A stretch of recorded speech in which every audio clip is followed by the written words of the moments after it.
ਅੱਜ ਆਪਾਂ ਵਡਹੰਸ ਰਾਗ ਦੇ ਵਿੱਚ ਜਿਹੜੀ ਆਪਾਂ ਨੇ ਚੌਥੀ ਪਾਤਸ਼ਾਹੀ ਦੀ ਵਾਰ ਲਈ ਹੈ, ਉਹਦੀ ਦੂਸਰੀ ਪੌੜੀ ਲੈ ਰਹੇ ਹਾਂ ਆਪਾਂ। ਅੰਗ 586 586।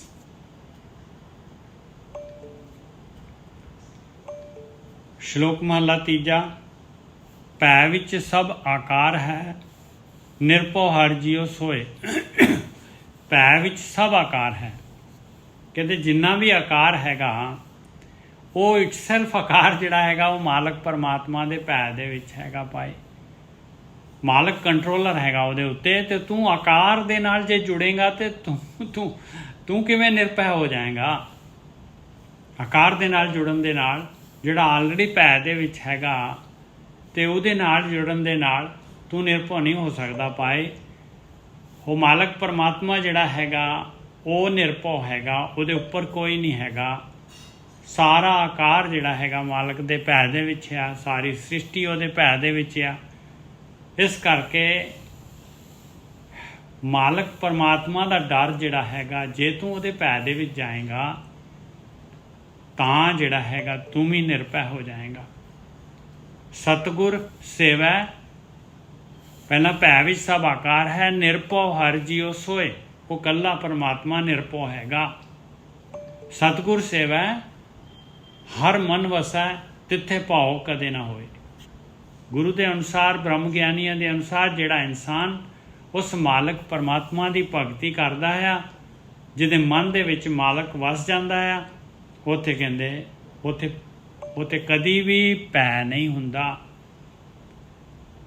ਦੁਸ਼ਮਨ ਦੁੱਖ ਤਿਸ ਨੂੰ ਨੇੜ ਨਾ ਆਵੇ, ਪੋਹ ਨਾ ਸਕੇ ਕੋਈ। ਕਹਿੰਦੇ ਉਹਨੂੰ ਕੋਈ ਦੁਸ਼ਮਣ, ਕਾਮ ਕ੍ਰੋਧ ਲੋਭ ਮੋਹ ਹੰਕਾਰ, ਕੋਈ ਦੁਖੀ ਜਿਹੜਾ ਹੈਗਾ ਉਹਨੂੰ ਕੋਈ ਦੁੱਖ ਨੇੜੇ ਨਹੀਂ ਆਉਂਦਾ। ਔਰ ਕੋਈ ਉਹਨੂੰ ਪੋਹ ਹੀ ਨਹੀਂ ਸਕਦਾ ਪਾਏ, ਉਹਨੂੰ ਤਕਲੀਫ ਦੇ ਹੀ ਨਹੀਂ ਸਕਦਾ। ਗੁਰਮੁਖੇ ਮਨ ਇਹ ਵਿਚਾਰਿਆ, ਜੋ ਤਿਸ ਭਾਵੈ ਸੋ ਹੋਏ। ਕਹਿੰਦੇ ਗੁਰੂ ਬ੍ਰਹਮ ਗਿਆਨੀਆਂ ਦੇ ਥਰੂ ਉਹਨਾਂ ਦਾ ਗਿਆਨ ਲੈ ਕੇ ਭਗਤੀ ਕਰਨ ਵਾਲਿਆਂ ਨੇ ਮਨ ਦੇ ਵਿੱਚ ਵਿਚਾਰਿਆ ਕਿ ਮਾਲਕ, ਜੋ ਕੁਛ ਮਾਲਕ ਨੂੰ ਭਾਉਂਦਾ ਆ ਉਹੀ ਹੁੰਦਾ ਹੈ। ਨਾਨਕ ਆਪੇ ਹੀ ਪਤ ਰਖਸੀ, ਕਾਰਜ ਸਵਾਰੇ ਸੋਏ। ਔਰ ਮਹਾਰਾਜ ਕਹਿ ਰਹੇ ਕਿ ਆਪੇ ਉਸ ਮਾਲਕ ਪਰਮਾਤਮਾ ਨੇ ਲੋਕ ਪਰਲੋਕ ਦੇ ਵਿੱਚ ਪੱਤ ਰੱਖਣੀ ਹੈ, ਔਰ ਉਹਨੇ ਹੀ ਕਾਰਜ ਸਵਾਰਨਾ ਹੈਗਾ। ਜੇ ਤੂੰ ਉਸ ਮਾਲਕ ਪਰਮਾਤਮਾ ਦੀ ਭਗਤੀ ਕਰੇਗਾ, ਮਾਲਕ ਦੇ ਭੈ ਦੇ ਵਿੱਚ ਆ ਜਾਏਗਾ, ਤੇ ਉਹ ਮਾਲਕ ਪਰਮਾਤਮਾ ਤੇਰਾ ਜਿਹੜਾ ਮਨੁੱਖੀ ਜੂਨ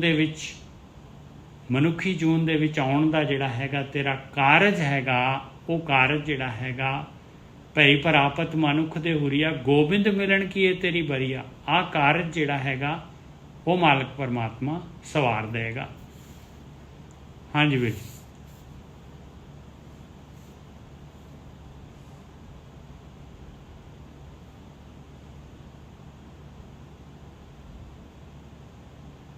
ਹਾਂਜੀ ਠੀਕ ਹੈ ਸਾਧ ਸੰਗਤ ਜੀ। ਦੇਖੋ ਉੱਪਰੋਂ ਕਹਿ ਰਹੇ ਨੇ ਕਿ ਭੈ ਦੇ ਵਿੱਚ ਸਭ ਆਕਾਰ ਹੈ। ਆਕਾਰ ਤੋਂ ਭਾਵ ਹੈ ਜੋ ਵੀ ਕੋਈ ਚੀਜ਼ ਸਾਨੂੰ ਦਿਖਾਈ ਦੇ ਰਹੀ ਹੈ, ਕਹਿੰਦੇ ਭੈ ਦੇ ਵਿੱਚ। ਇੱਕ ਜਗ੍ਹਾ ਤੋਂ ਬਾਣੀ 'ਚ ਹੋਰ ਵੀ ਆਉਂਦਾ ਹੈ, ਹੁਕਮੀ ਅੰਦਰ ਸਭ ਕੋ ਬਾਹਰ ਹੁਕਮ ਨਾ ਕੋਈ। ਬਿਲਕੁਲ ਬਿਲਕੁਲ, ਕਿਉਂਕਿ ਜਿੱਦਾਂ ਦਾ ਹੁਕਮ ਹੈ ਉਹ ਹੁਕਮ ਚੱਲਦਾ ਹੈ। ਹੁਣ ਦੇਖੋ ਸਾਡਾ ਦਿਲ ਹੈ, ਇਹ ਤਾਂ ਇੱਕ ਛੋਟਾ ਜਿਹਾ ਔਰਗਨ ਹੈ। 1500-1600 ਲੀਟਰ ਰੋਜ਼ ਦਾ ਉਹ ਬਲੱਡ ਪੰਪ ਕਰਦਾ ਹੈ। ਆਪ ਜਸਟ ਸੋਚੋ, ਇੱਥੇ ਮੋਟਰ ਲਾ ਦਈਏ ਨਾ ਤੇ ਮੋਟਰ ਗਰਮ ਹੋ ਜਾਂਦੀ ਹੈ ਨਿੱਜਰ ਸਾਹਿਬ। ਬਿਲਕੁਲ ਗਰਮ ਹੋ ਜਾਂਦੀ। ਤੁਹਾਡੇ ਅੰਦਰ ਇੱਕ ਏਡਾ ਵੱਡਾ ਪੰਪ ਲੱਗਾ। ਹਾਂ, ਔਰ ਬੈਟਰੀ ਨਾਲ ਚੱਲਦਾ ਹੈ, ਅੰਦਰ ਹੀ ਬਿਜਲੀ ਪੈਦਾ ਹੁੰਦੀ ਹੈ। ਉਹ ਕਰੰਟ ਜਿਹੜਾ ਅੰਦਰ ਹੈਗਾ ਵੇਖੋ, ਉਹ ਇੰਨਾ ਕੁ ਲਿਮਿਟਡ, ਇੰਨਾ ਕੰਟਰੋਲ ਮੈਜਰਮੈਂਟ ਦੇ ਵਿੱਚ ਹੈਗਾ। ਉਹ ਅਬ ਜਸਟ ਸੋਚੋ ਉਹਦੀਆਂ ਜਿਹੜੀਆਂ ਕੀਤੀਆਂ ਹੋਈਆਂ, ਜੋ ਵੀ ਉਹਦੀਆਂ ਕਰਮਾਤਾਂ ਨੇ, ਅਬ ਜਸਟ ਸੋਚੋ। ਜਾਦੂਗਰ ਹੈ ਪਰਮਾਤਮਾ। ਬਿਲਕੁਲ ਜਾਦੂਗਰ, ਬਹੁਤ ਵੱਡਾ ਜਾਦੂਗਰ। ਤੇ ਉਹ ਵੇਖੋ ਕਿੱਦਾਂ ਉਹਨੇ ਅੰਦਰ ਜੁਗਾੜ ਕੀਤਾ ਪੂਰਾ। ਪਹਿਲਾਂ ਡਿਜ਼ਾਈਨ ਕੀਤਾ, ਫਿਰ ਉਹਨੂੰ ਬਣਾਇਆ। ਜਿੱਦਾਂ ਆਪਾਂ ਬਹਿ ਕੇ ਕੋਈ ਚੀਜ਼ ਆਕਾਰ ਕਰਦੇ ਨੇ, ਇਸੇ ਤਰ੍ਹਾਂ ਪਰਮਾਤਮਾ ਨੇ ਖੁਦ ਬਹਿ ਕੇ ਬਣਾਇਆ ਨਿੱਜਰ ਸਾਹਿਬ। ਔਰ ਦੇਖ ਲਓ ਗੋਰਖੀ ਸਾਹਿਬ, ਬਿਜਲੀ ਦੀਆਂ ਕੋਈ ਤਾਰਾਂ ਨਹੀਂ ਹੈਗੀਆਂ, ਮਾਸ ਦੇ ਵਿੱਚ ਹੀ ਜਿਹੜਾ ਕਰੰਟ ਫਲੋ ਹੋ ਰਿਹਾ ਆਪਣਾ, ਉਹਦੇ ਵਿੱਚ ਹੀ ਹੈਗੀਆਂ ਤਾਰਾਂ। ਹਾਂ ਵੇਖ ਲਓ ਜਿਹੜੇ ਮੋਟਰ ਨਰਵ ਹੈਗੇ ਆ, ਜਦੋਂ ਬਲੌਕ ਹੋ ਜਾਂਦੇ ਨਿੱਜਰ ਸਾਹਿਬ, ਫਿਰ ਵੇਖ ਲਓ ਸੁੱਕੀ ਪੀੜ ਨਿਕਲਦੀ ਆ। ਹਾਂ, ਇਹ ਨਰਵ ਜਿਹੜੀਆਂ ਚੱਲਦੀਆਂ ਜਦੋਂ ਉੱਥੇ ਦੱਬ ਜਾਂਦੀ ਹੈ ਤੇ ਫਿਰ ਆ ਧੌਣ ਦੀ ਸਰਵਾਈਕਲ ਵਗੈਰਾ ਆੜੀਆਂ ਲੱਤਾਂ ਚੋਂ ਪੀੜਾਂ ਨਿਕਲਦੀਆਂ, ਇਹ ਸਭ ਉਸੇ ਕਰਕੇ ਨਿੱਜਰ ਸਾਹਿਬ ਕਿ ਜੋੜ ਜਦੋਂ ਟਾਈਟ ਹੋ ਗਏ, ਬੰਦਾ ਲੇਜ਼ੀ ਹੋ ਗਿਆ, ਬੰਦੇ ਦੀ ਮੂਵਮੈਂਟ ਘਟ ਗਈ ਤੇ ਫਿਰ ਮਸ਼ੀਨ ਹੌਲੀ ਹੌਲੀ ਕਰਕੇ ਹੁਣ ਦੰਦ 2-4 ਦਿਨ ਚ ਮਿੱਠਾ ਖਾਣਾ ਥੋੜੀ ਖਰਾਬ ਹੋ ਜਾਣੇ ਆ ਨਾ। Take time. ਤੁਸੀਂ ਕੁਝ ਏਦਾਂ ਦਾ ਕੀਤਾ ਹੈ ਔਰ ਲੌਂਗ ਟਾਈਮ ਤੋਂ ਕੀਤਾ, ਹੁਣ ਵੀ ਕਰਦੇ ਪਏ ਜੋ, ਇਸ ਕਰਕੇ ਮਸ਼ੀਨ ਖਰਾਬ ਹੈ। ਬਿਲਕੁਲ। ਹੁਣ ਮੇਰੀ ਗਰਦਨ 'ਚ ਪੀੜ ਨਿਕਲਦੀ ਸੀ ਕਿਉਂਕਿ ਉਹ ਬੁੱਕ ਬੱਕ ਲਿਖਣ 'ਚ ਮੇਰਾ ਟਾਈਮ ਬਹੁਤ ਗਿਆ। ਹੁਣ ਮੈਂ ਕੀ ਕਰਦਾ, ਜਦੋਂ ਮੈਂ ਨਹਾਉਣਾ ਨਿੱਜਰ ਸਾਹਿਬ, ਸਾਬਣ ਦੇ ਨਾਲ ਹੀ ਉਹ ਨਰਮ ਜੀ ਦੀ ਹੋਈ ਹੁੰਦੀ ਹੈ ਧੌਣ ਤੇ, 2 ਮਿੰਟ ਆਪਣੀ ਧੌਣ ਆਪੇ ਮਲ ਲਈਦੀ ਆ। ਉਹ ਧੌਣ ਚੰਗੀ ਭਲੀ, ਜਦੋਂ ਨਹਾਈਦਾ ਯਾਦ ਤੇ ਰਹਿੰਦਾ ਹੀ ਹੈ ਨਾ, 1 ਮਿੰਟ ਲੱਗਦਾ ਐਕਸਟਰਾ। ਸੋ ਇਹ ਕੁਦਰਤੀ ਇਹ ਚੀਜ਼ਾਂ ਬਣਾਈਆਂ ਨੇ ਰੱਬ ਨੇ, ਠੀਕ ਹੈ ਜੀ। ਤੇ ਇੱਥੇ ਹੁਣ ਕਹਿੰਦੇ ਨੇ ਕਿ ਭੌ ਦੇ ਵਿੱਚ ਜਿਹੜਾ ਆਕਾਰ ਹੈ, ਔਰ ਇਹ ਜਿੱਦਾਂ ਦਾ ਉਹਦਾ ਕਾਨੂੰਨ ਹੈ, ਜਿੱਦਾਂ ਦਾ ਉਹਨੇ ਡਿਜ਼ਾਈਨ ਕੀਤਾ ਹੈ ਨਿੱਜਰ ਸਾਹਿਬ, ਉਹਦੇ ਅਨੁਸਾਰ ਹੀ ਇਹਨੂੰ ਚੱਲਣਾ ਪਊਗਾ। ਔਰ ਇੱਕ ਚੀਜ਼ ਦਾ ਅੰਦਰ ਸਾਡੇ ਅੰਦਰ ਉਹਨੇ ਸੋਚ ਪਾਈ ਹੈ। ਤੁਹਾਡੇ ਪੈਰ ਤੇ ਵੇਖ ਲਓ, ਤੁਸੀਂ ਕੱਪੜੇ ਪਾਏ ਨੇ, ਇਹਦੀ ਕੋਈ ਇਨਫੋਰਮੇਸ਼ਨ ਤੁਹਾਡੇ ਸਰੀਰ ਕੋਲ ਨਹੀਂ ਜਾਂਦੀ। ਮਾੜੀ ਜਿਹੀ ਕੀੜੀ ਗਿੱਟੇ ਤੇ ਚੜੀ ਨਿੱਜਰ ਸਾਹਿਬ, ਤਾਂ ਹੀ ਸਿਗਨਲ ਪਹੁੰਚ ਜਾਂਦਾ। ਸਾਡੇ ਸਰੀਰ ਤੇ ਸਾਰਾ ਕੁਝ ਟੱਚ ਹੁੰਦੀ, ਸ਼ਰਟ ਟੱਚ ਹੁੰਦੀ ਆ, ਸਾਨੂੰ ਪਤਾ ਟੱਚ ਹੁੰਦੀ ਆ, ਪਰ ਸਾਨੂੰ ਕਿਹਦੇ ਸਿਗਨਲ ਨਹੀਂ ਪਹੁੰਚਦਾ। ਮਾੜਾ ਜਿਹਾ ਤੁਹਾਡੇ ਕੰਨ ਤੇ ਕਿਨੇ ਧਾਗਾ ਵੀ ਲਾਤਾ ਨਾ ਨਿੱਜਰ ਸਾਹਿਬ, ਤੁਹਾਨੂੰ ਪਤਾ ਲੱਗ ਜਾਏਗਾ। ਬਿਲਕੁਲ ਪਤਾ ਲੱਗ ਜਾਂਦਾ। ਗੋਰਖੀ ਸਾਹਿਬ ਜਿਹੜਾ ਨਾ, ਜਿਹੜਾ ਦੇਖੋ ਕਦੀ ਪੱਖੇ ਦੇ ਥੱਲੇ ਨਾ ਕਦੀ ਵਾਲ ਉੱਡਣਗੇ ਨਾ, ਕੰਨ ਨੂੰ ਟੱਚ ਕਰਨਗੇ ਤੇ ਆਪਾਂ ਨੂੰ ਪਤਾ ਲੱਗ ਜਾਏਗਾ। ਆ ਤੇ ਨਿੱਜਰ ਸਾਹਿਬ ਕੱਪੜੇ ਕਿੰਨੇ ਪਾਏ, ਇਹ ਕਿਉਂ ਨਹੀਂ ਪਤਾ ਲੱਗਦੇ, ਇਹ ਦੱਸੋ। ਬਿਲਕੁਲ। ਜਸਟ ਹੁਣ ਤੁਹਾਡੇ ਸਿਰ ਦੇ ਵਾਲ ਆ, ਉੱਤੇ ਲੱਗੇ ਨੇ, ਤੁਹਾਨੂੰ ਕੋਈ ਪਤਾ ਨਹੀਂ ਲੱਗਣ ਦਿਆ, ਪਰ ਮਾੜਾ ਜਿਹਾ ਵਾਲ ਤੁਹਾਡਾ ਅਨਯੂਜੂਅਲ ਐਕਟੀਵਿਟੀ ਹੋਈ, ਤੁਹਾਡੀ ਬੋਡੀ ਨੇ ਸਿਗਨਲ ਭੇਜਣਾ। ਫਿਰ ਵੇਖੋ ਇਹਦਾ ਕਾਰਨ ਇਹ ਆ ਕਿ ਤੁਹਾਡੇ ਪੈਰ ਤੇ ਕੋਈ ਕੀੜਾ ਜਾਂ ਸੱਪ ਲੜ ਗਿਆ ਤੇ ਬੋਡੀ ਨੂੰ ਸਿਗਨਲ ਪਹੁੰਚਦਾ। ਕੁਦਰਤ ਨੇ ਡਿਜ਼ਾਈਨ ਕੀਤਾ, ਫਿਰ ਉੱਥੇ ਉਹ ਜਿਹੜਾ ਉਹ ਇੰਨਾ ਫਾਸਟ ਕੰਮ ਆ, ਉਹਦਾ ਮਕੈਨਿਜ਼ਮ ਹੈ। ਤੇ ਹੁਣ ਜਦੋਂ ਖੂਨ ਸੱਟ ਲੱਗ ਗਈ ਆ, ਖੂਨ ਨੂੰ ਬੰਦ ਕਰਨ ਵਾਸਤੇ ਬੋਡੀ ਦੇ ਵਿੱਚ ਮਕੈਨਿਜ਼ਮ ਹੈ। ਹੁਣ ਟੈਂਕੀ ਪਾੜ ਜੇ, ਉਹ ਟੈਂਕੀ ਨੇ ਆਪਣੇ ਆਪ ਨੂੰ ਪੈਂਚਰ ਨਹੀਂ ਲਾਉਣਾ ਜਿੰਨਾ ਚਿਰ ਤੱਕ ਨਿੱਜਰ ਸਾਹਿਬ ਆਪਾਂ ਨਹੀਂ ਲਾਉਂਦੇ। ਬਿਲਕੁਲ। ਪਰ ਸਾਡੀ ਬੋਡੀ ਦੇ ਵਿੱਚ ਐਸਾ ਸਿਸਟਮ ਆ, ਪੰਚਰ ਲਾਉਣ ਵਾਸਤੇ ਸਿਪਾਹੀ ਹਮੇਸ਼ਾ ਅਵੇਲੇਬਲ ਹੈਗੇ। ਆਪਾਂ ਜੋ ਵੀ ਕੁਝ ਖਾਂਦੇ ਆ, ਹੁਣ ਆਪਾਂ ਕਿੰਨੀ ਵੀ ਸਫਾਈ ਕਰ ਲਈਏ, ਦੁਨੀਆ ਭਰ ਦਾ ਤੁਹਾਨੂੰ ਪਤਾ ਬੈਕਟੀਰੀਆ ਜਰਾਸੀਮ ਉੱਡਦੇ ਫਿਰਦੇ ਹਵਾ 'ਚ, ਸਬਜ਼ੀ ਨੂੰ ਲੱਗੇ, ਫਰੂਟ ਨੂੰ ਲੱਗੇ ਆ, ਪਰ ਉਹ ਬੇਸ਼ੱਕ ਭਾਵੇਂ ਸਾਡੇ ਅੰਦਰ ਵੀ ਜਾਂਦੇ ਆ ਨਿੱਜਰ ਸਾਹਿਬ, ਸਾਡੇ ਅੰਦਰ ਐਸਾ ਮਸ਼ੀਨ ਆ, ਉਹਨੂੰ ਮਾਰ ਦਿੰਦੀ ਆ। ਜੇ ਉਹ ਨਾ ਮਰਨ ਤੇ ਨਿੱਜਰ ਸਾਹਿਬ ਉੱਥੇ ਆਪਾਂ ਤੇ ਜ਼ਿਆਦਾ ਚਿਰ ਸਰਵਾਈਵ ਨਹੀਂ ਕਰ ਸਕਦੇ ਨਾ। ਹੁਣ ਤੁਸੀਂ ਦੇਖੋ ਤੁਹਾਡੀਆਂ ਅੱਖਾਂ ਦੇ ਵਿੱਚ ਛੋਟੇ ਛੋਟੇ ਛੇਕ ਲੱਗੇ ਆ, ਉਹਨਾਂ ਦਾ ਕੰਮ ਹੈਗਾ ਤੁਹਾਡੀਆਂ ਅੱਖਾਂ ਲਈ ਨਾ ਲੁਬਰੀਕੇਸ਼ਨ ਭੇਜਣਾ। ਚਿਮਨੀਆਂ, ਭਰਵੱਟੇ, ਕਾਨਾਂ ਦਾ ਡਿਜ਼ਾਈਨ A to Z, ਤੁਹਾਡੇ ਬੁੱਲ, ਤੁਹਾਡੇ ਦੰਦ ਵੇਖੋ। ਹੁਣ ਮੇਰੇ ਵਰਗਾ ਡਿਜ਼ਾਈਨਰ ਹੁੰਦਾ ਤੇ ਭਾਵੇਂ ਇੱਕੋ ਦੰਦ ਲਾਇਆ ਹੁੰਦਾ ਨਿੱਜਰ ਸਾਹਿਬ, ਸਾਰੇ ਮੂੰਹ 'ਚ ਘੁਮਾ ਕੇ, ਪਰ ਵੀਰੋ ਸਪਰਿੰਗ ਨੂੰ ਲਾਇਆ ਕਿ ਇਹ ਵੀ ਪਰਮਾਤਮਾ ਨੂੰ ਪਤਾ ਵਾ ਕਿ ਇਹਨਾਂ ਨੇ ਕੋਈ ਚੀਜ਼ ਖਾਣੀ ਆ ਤੇ ਇਹਨਾਂ ਦੇ ਦੰਦ ਜਿਹੜੇ ਆ ਐਡਜਸਟ ਕਰਨ ਖਾਣੇ ਨੂੰ ਫੂਡ ਦੇ ਹਿਸਾਬ ਨਾਲ, ਕਿਉਂਕਿ ਫੂਡ ਦਾ ਸਾਰਾ ਪੀਸ ਇੱਕ ਬਰਾਬਰ ਥੋੜੀ ਹੋਣਾ ਹੈ। ਮੈਂ ਜਸਟ ਤੁਹਾਡੇ ਨਾਲ ਵਿਚਾਰ ਕਰ ਰਿਹਾ ਸਾਧ ਸੰਗਤ ਜੀ। ਹੁਣ ਜਿੱਦਾਂ ਆਪਾਂ ਖਾਣਾ ਖਾਂਦੇ ਆਪਣੇ ਢਿੱਡ 'ਚ ਖਾਣਾ ਜਾਂਦਾ, ਉਹ ਵੇਖੋ ਕਿੱਦਾਂ ਦਾ ਉਹ ਕੈਮੀਕਲ ਹੈਗਾ ਵਾ, ਉਹ ਖਾਣੇ ਨਾਲ ਰਲਦਾ। ਹੁਣ ਸਾਇੰਸ ਕਿੰਨੀ ਵੱਧ ਗਈ ਆ, ਪਰ ਸਾਇੰਸ ਬੇਵਕੂਫ ਇਹ ਨਹੀਂ ਚੀਜ਼ ਸਮਝ ਰਹੀ ਕਿ ਇਹ ਬਿਗ ਬੈਂਗ ਨਾਲ ਕਿੱਥੋਂ ਆ ਗਿਆ। ਇਹ ਢਿੱਡ 'ਚ ਇੰਨਾ ਐਡੀ ਵੱਡੀ ਮਸ਼ੀਨ, ਹੁਣ ਪੈਨ ਕਿਰਿਆ ਨਿੱਜਰ ਸਾਹਿਬ ਹੁਣੀ ਆਪਰੇਸ਼ਨ ਕਰਾਇਆ, ਫਿਰ ਪਤਾ ਲੱਗਾ ਕਿ ਤੁਹਾਡਾ ਪੁਰਜਾ ਸਾਡੇ ਅੰਦਰ ਲੱਗਿਆ। ਹੁਣ ਇਨਸੂਲਿਨ ਜਿਹੜੀ ਆ ਉਹ ਹਰ ਦਿਨ ਸਾਡੀ ਬੋਡੀ ਪੈਦਾ ਕਰਦੀ ਆ, ਆਪਣੇ ਆਪ ਪੈਦਾ ਹੁੰਦੀ ਆ। ਹੁਣ ਜਿਹੜੇ ਬੰਦਿਆਂ ਦੀ ਮਸ਼ੀਨ ਖਰਾਬ ਹੋ ਜਾਂਦੀ ਹੈ, ਉਹਨੂੰ ਫਿਰ ਬਾਹਰੋਂ ਲੈਣੀ ਪੈਂਦੀ ਹੈ, ਉਹ ਦਵਾਈ ਦੇ ਰੂਪ 'ਚ ਜਾਂ ਇੰਜੈਕਸ਼ਨ ਦੇ ਰੂਪ 'ਚ, ਕਿਉਂਕਿ ਉਹ ਬੋਡੀ ਬਣਾਉਂਦੀ ਨਹੀਂ ਪਈ, ਪੁਰਜਾ ਹੀ ਖਰਾਬ ਹੋ ਗਿਆ। ਕੋਈ ਏਦਾਂ ਦਾ ਸਿਸਟਮ ਚੱਲਿਆ। ਸੋ ਮੈਂ ਆਪ ਜੀ ਨਾਲ ਕਹਿਣਾ ਚਾਹੁੰਦਾ ਕਿ ਮਤਲਬ ਉਸ ਬ੍ਰਹਮ ਨੇ ਸਭ ਕੁਝ ਬਣਾਇਆ, ਭੈ ਦੇ ਵਿੱਚ ਹੈ ਸਾਰਾ ਕੁਝ। ਤੁਹਾਡਾ ਸਕਿਨ ਦਾ ਰੰਗ, ਇੱਥੋਂ ਤੱਕ ਤੁਹਾਡੇ ਵਾਲਾਂ ਦਾ ਰੰਗ, ਇਟ ਇਜ਼ ਜਸਟ ਆਰਡਰ। ਉਸ ਪ੍ਰਕਿਰਤੀ ਦੇ ਵਿੱਚ, ਆਰਡਰ ਦੇ ਵਿੱਚ ਸਭ ਕੁਝ ਚੱਲਦਾ ਹੈ ਤੇ ਪ੍ਰਕਿਰਤੀ ਉਸ ਪਰਮਾਤਮਾ ਦੇ ਅਧੀਨ ਹੈ। ਪਰਮਾਤਮਾ ਆਪ ਨਹੀਂ ਕੰਟਰੋਲ ਕਰਦਾ, ਪਰਮਾਤਮਾ ਨੇ ਪ੍ਰਕਿਰਤੀ ਨੂੰ ਕੰਟਰੋਲ ਕੀਤਾ ਤੇ ਪ੍ਰਕਿਰਤੀ ਜਿਹੜੀ ਸਾਨੂੰ ਕੰਟਰੋਲ ਕਰਦੀ। ਆਪਾਂ ਪ੍ਰਕਿਰਤੀ 'ਚ ਆਪਾਂ 5 ਤੱਤਾਂ ਤੋਂ ਬਣੇ ਹੋਏ ਜੀਵ ਹਾਂ, ਪ੍ਰਕਿਰਤੀ 'ਚੋਂ ਹੀ ਆਏ ਹਾਂ। ਸੋ ਇੱਥੇ ਇਹ ਭੈ ਦੇ ਵਿੱਚ ਰਹਿਣਾ ਬੜਾ ਜ਼ਰੂਰੀ ਹੈ। ਜਦੋਂ ਭੈ ਦੇ ਵਿੱਚ ਨਹੀਂ ਹੋਵੇਗੀ ਧਰਤੀ, ਤੇ ਫਿਰ ਉਹ ਵੱਜ ਜਾਏਗੀ ਸੂਰਜ ਦੇ ਨਾਲ, ਟਕਰਾਏਗੀ ਦੂਜੇ ਗ੍ਰਹਿ ਦੇ ਨਾਲ। ਫਿਰ ਤੇ ਉਹ ਸਮੁੰਦਰ ਵੀ ਬੰਦ ਕਰ ਦੇਗਾ ਪਾਣੀ ਨੂੰ, ਜਿਹੜਾ ਪੁਸ਼ਰ ਹੁੰਦੇ ਆ, ਜਿਹੜਾ ਜਵਾਰ ਭਾਟਾ ਹੁੰਦਾ, 6 ਘੰਟੇ ਪਾਣੀ ਚੜਦਾ, 6 ਘੰਟੇ ਪਾਣੀ ਰੁਕਦਾ। ਜੇ ਪਾਣੀ ਨਹੀਂ ਚੱਲੇਗਾ ਤਾਂ ਪਾਣੀ ਚੋਂ ਬਦਬੂ ਹੋਣ ਡੈ ਪੈਂਦੀ। ਨਦੀ ਵਾਂਗੂ ਪਾਣੀ ਚੱਲਦਾ ਸਮੁੰਦਰ ਦਾ, ਨਦੀ ਵਾਂਗੂ। ਕਈ ਵਾਰੀ 3 not, 4 not, 5 not, 6 not the speed ਦੇ ਨਾਲ ਨਿੱਜਰ ਸਾਹਿਬ ਗੁਜਰਾਤ 'ਚ ਪਾਣੀ ਚੱਲਦਾ। ਕਿੰਨਾ ਫਾਸਟ ਹੋਊਗਾ ਪਾਣੀ, ਨਦੀ ਤੋਂ ਵੀ ਫਾਸਟ ਹੁੰਦਾ। ਉਹ 'ਚ ਬੰਦਾ ਡਿੱਗ ਗਿਆ, ਵੇਹਨਿਆ ਪਤਾ ਨਹੀਂ ਕਿੱਥੇ ਚੱਲ ਜਾਣਾ ਉਹਨੇ, ਇੰਨਾ ਫਾਸਟ। ਇਹ ਸਾਰਾ ਜਿਹੜਾ ਹੈ ਇਹ ਉਹ ਉਸ ਡਿਜ਼ਾਈਨਰ ਦਾ, ਉਸ ਇੰਜੀਨੀਅਰ ਦਾ, ਉਸ ਚਿੱਤਰਕਾਰ ਦਾ ਹੀ ਇਹ ਕਮਾਲ ਹੈ। ਉਹਨੇ ਖੁਦ ਇਸ ਪ੍ਰਕਿਰਤੀ ਨੂੰ ਬਣਾਇਆ ਹੈ ਔਰ ਬੜੇ ਜ਼ਬਰਦਸਤ ਤਰੀਕੇ ਨਾਲ ਇਹਨੂੰ ਡਿਜ਼ਾਈਨ ਕਰਕੇ ਇਹਦੇ ਵਿੱਚ ਉਹਨੇ ਆਪ ਵਸਦਾ ਹੈ, ਖੁਸ਼ ਹੁੰਦਾ ਹੈ, ਇੱਦਾਂ ਹੀ ਬੈਠਾ। ਠੀਕ ਹੈ ਨਿੱਜਰ ਸਾਹਿਬ? ਹਾਂਜੀ, ਅੱਗੇ ਬੋਲੀਏ। ਹਾਂ, ਸਤਿਗੁਰ ਸੇਵੈ ਹਰ ਮਨ ਵਸੈ, ਤਿੱਥੇ ਭਾਉ ਕਦੇ ਨਾ ਹੋਏ। ਕਹਿੰਦੇ ਬਸ ਉਹ ਮਾਲਕ ਪਰਮਾਤਮਾ ਜਿਹੜਾ ਹੈਗਾ, ਜੇ ਆਪਾਂ ਉਹਦੀ ਸ਼ਰਨ ਦੇ ਵਿੱਚ ਚਲੇ ਜਾਈਏ, ਉਹਦੀ ਭਗਤੀ ਕਰਨ ਲੱਗ ਜਾਈਏ, ਸਤਿਗੁਰੂ ਦੇ ਅਨੁਸਾਰ ਜਿਹੜਾ ਹੈਗਾ ਉਹ ਮਨ ਦੇ ਵਿੱਚ ਵਸ ਜਾਏਗਾ। ਔਰ ਫਿਰ ਜਿਹੜਾ ਹੈਗਾ ਉਹ ਜਿਹੜਾ ਹੈਗਾ ਉੱਥੇ ਭੈ ਨਹੀਂ ਹੋਏਗਾ ਭਾਈ। ਹਾਂਜੀ ਗੁਰਕਿਰਪਾ। ਹੁਣ ਇੱਥੇ ਵੇਖੋ, ਜੇਕਰ ਆਪਾਂ ਗੁਰਮੁਖਾਂ ਦੀ ਸੰਗਤ ਕਰਦੇ, ਉਹ ਸਾਨੂੰ ਵਿਧੀ ਦੱਸਦੇ ਬਈ ਇਹ ਤਰੀਕਾ ਹੈ, ਜਿਹੜੇ ਤਰੀਕੇ ਨਾਲ ਤੂੰ ਪਰਮਾਤਮਾ ਕੋਲ ਪਹੁੰਚਣ ਦੀ ਕੋਸ਼ਿਸ਼ ਕਰ ਰਿਹਾ ਹੈ, ਉਹਦੇ ਨਾਲ ਉਹ ਕਰਮਕਾਂਡ ਇੱਕ ਰਸਤਾ ਹੈ। ਕਰਮਕਾਂਡ ਹੈ, ਉਹ ਮਤਲਬ ਕੀ? ਕਰਮਕਾਂਡ ਦਾ ਮਤਲਬ ਮੈਂ ਹੁਣ ਦੱਸਾਂ। ਕਰਮਕਾਂਡ ਦਾ ਮਤਲਬ ਇਹ ਹੈ, ਉਹ ਚੀਜ਼ ਤੇਰੇ ਪ੍ਰਾਣਾਂ ਚੋਂ ਪੈਦਾ ਨਹੀਂ ਹੋਈ। ਕਿਸੇ ਨੇ ਤੈਨੂੰ ਕਹਿ ਦਿੱਤਾ, ਤੂੰ ਕਰਨਾ ਸ਼ੁਰੂ ਕਰ ਦਿੱਤਾ। ਕਿਸੇ ਨੇ ਕਿਹਾ ਵੀ ਦਾਨ ਕਰਿਆ ਕਰ, ਸੇਵਾ ਕਰਿਆ ਕਰ, ਤੂੰ ਸੇਵਾ ਕਰਨੀ ਸ਼ੁਰੂ ਕਰਤੀ। ਪਰ ਸੇਵਾ ਦਾ ਭਾਵ ਤੇਰੇ ਪ੍ਰਾਣਾਂ ਚੋਂ ਪੈਦਾ ਨਹੀਂ ਹੋਇਆ। ਤੈਨੂੰ ਅੰਦਰ ਦੱਸਣ ਵਾਸਤੇ ਤੇਰੀ ਆਤਮਾ ਨੇ ਅਜੇ ਤੈਨੂੰ ਸਿਗਨਲ ਨਹੀਂ ਦਿੱਤਾ ਨਿੱਜਰ ਸਾਹਿਬ। ਕਿਉਂਕਿ ਗਿਆਨ ਤੇ ਆਪਣਾ ਹੁੰਦਾ ਹੈ ਨਾ।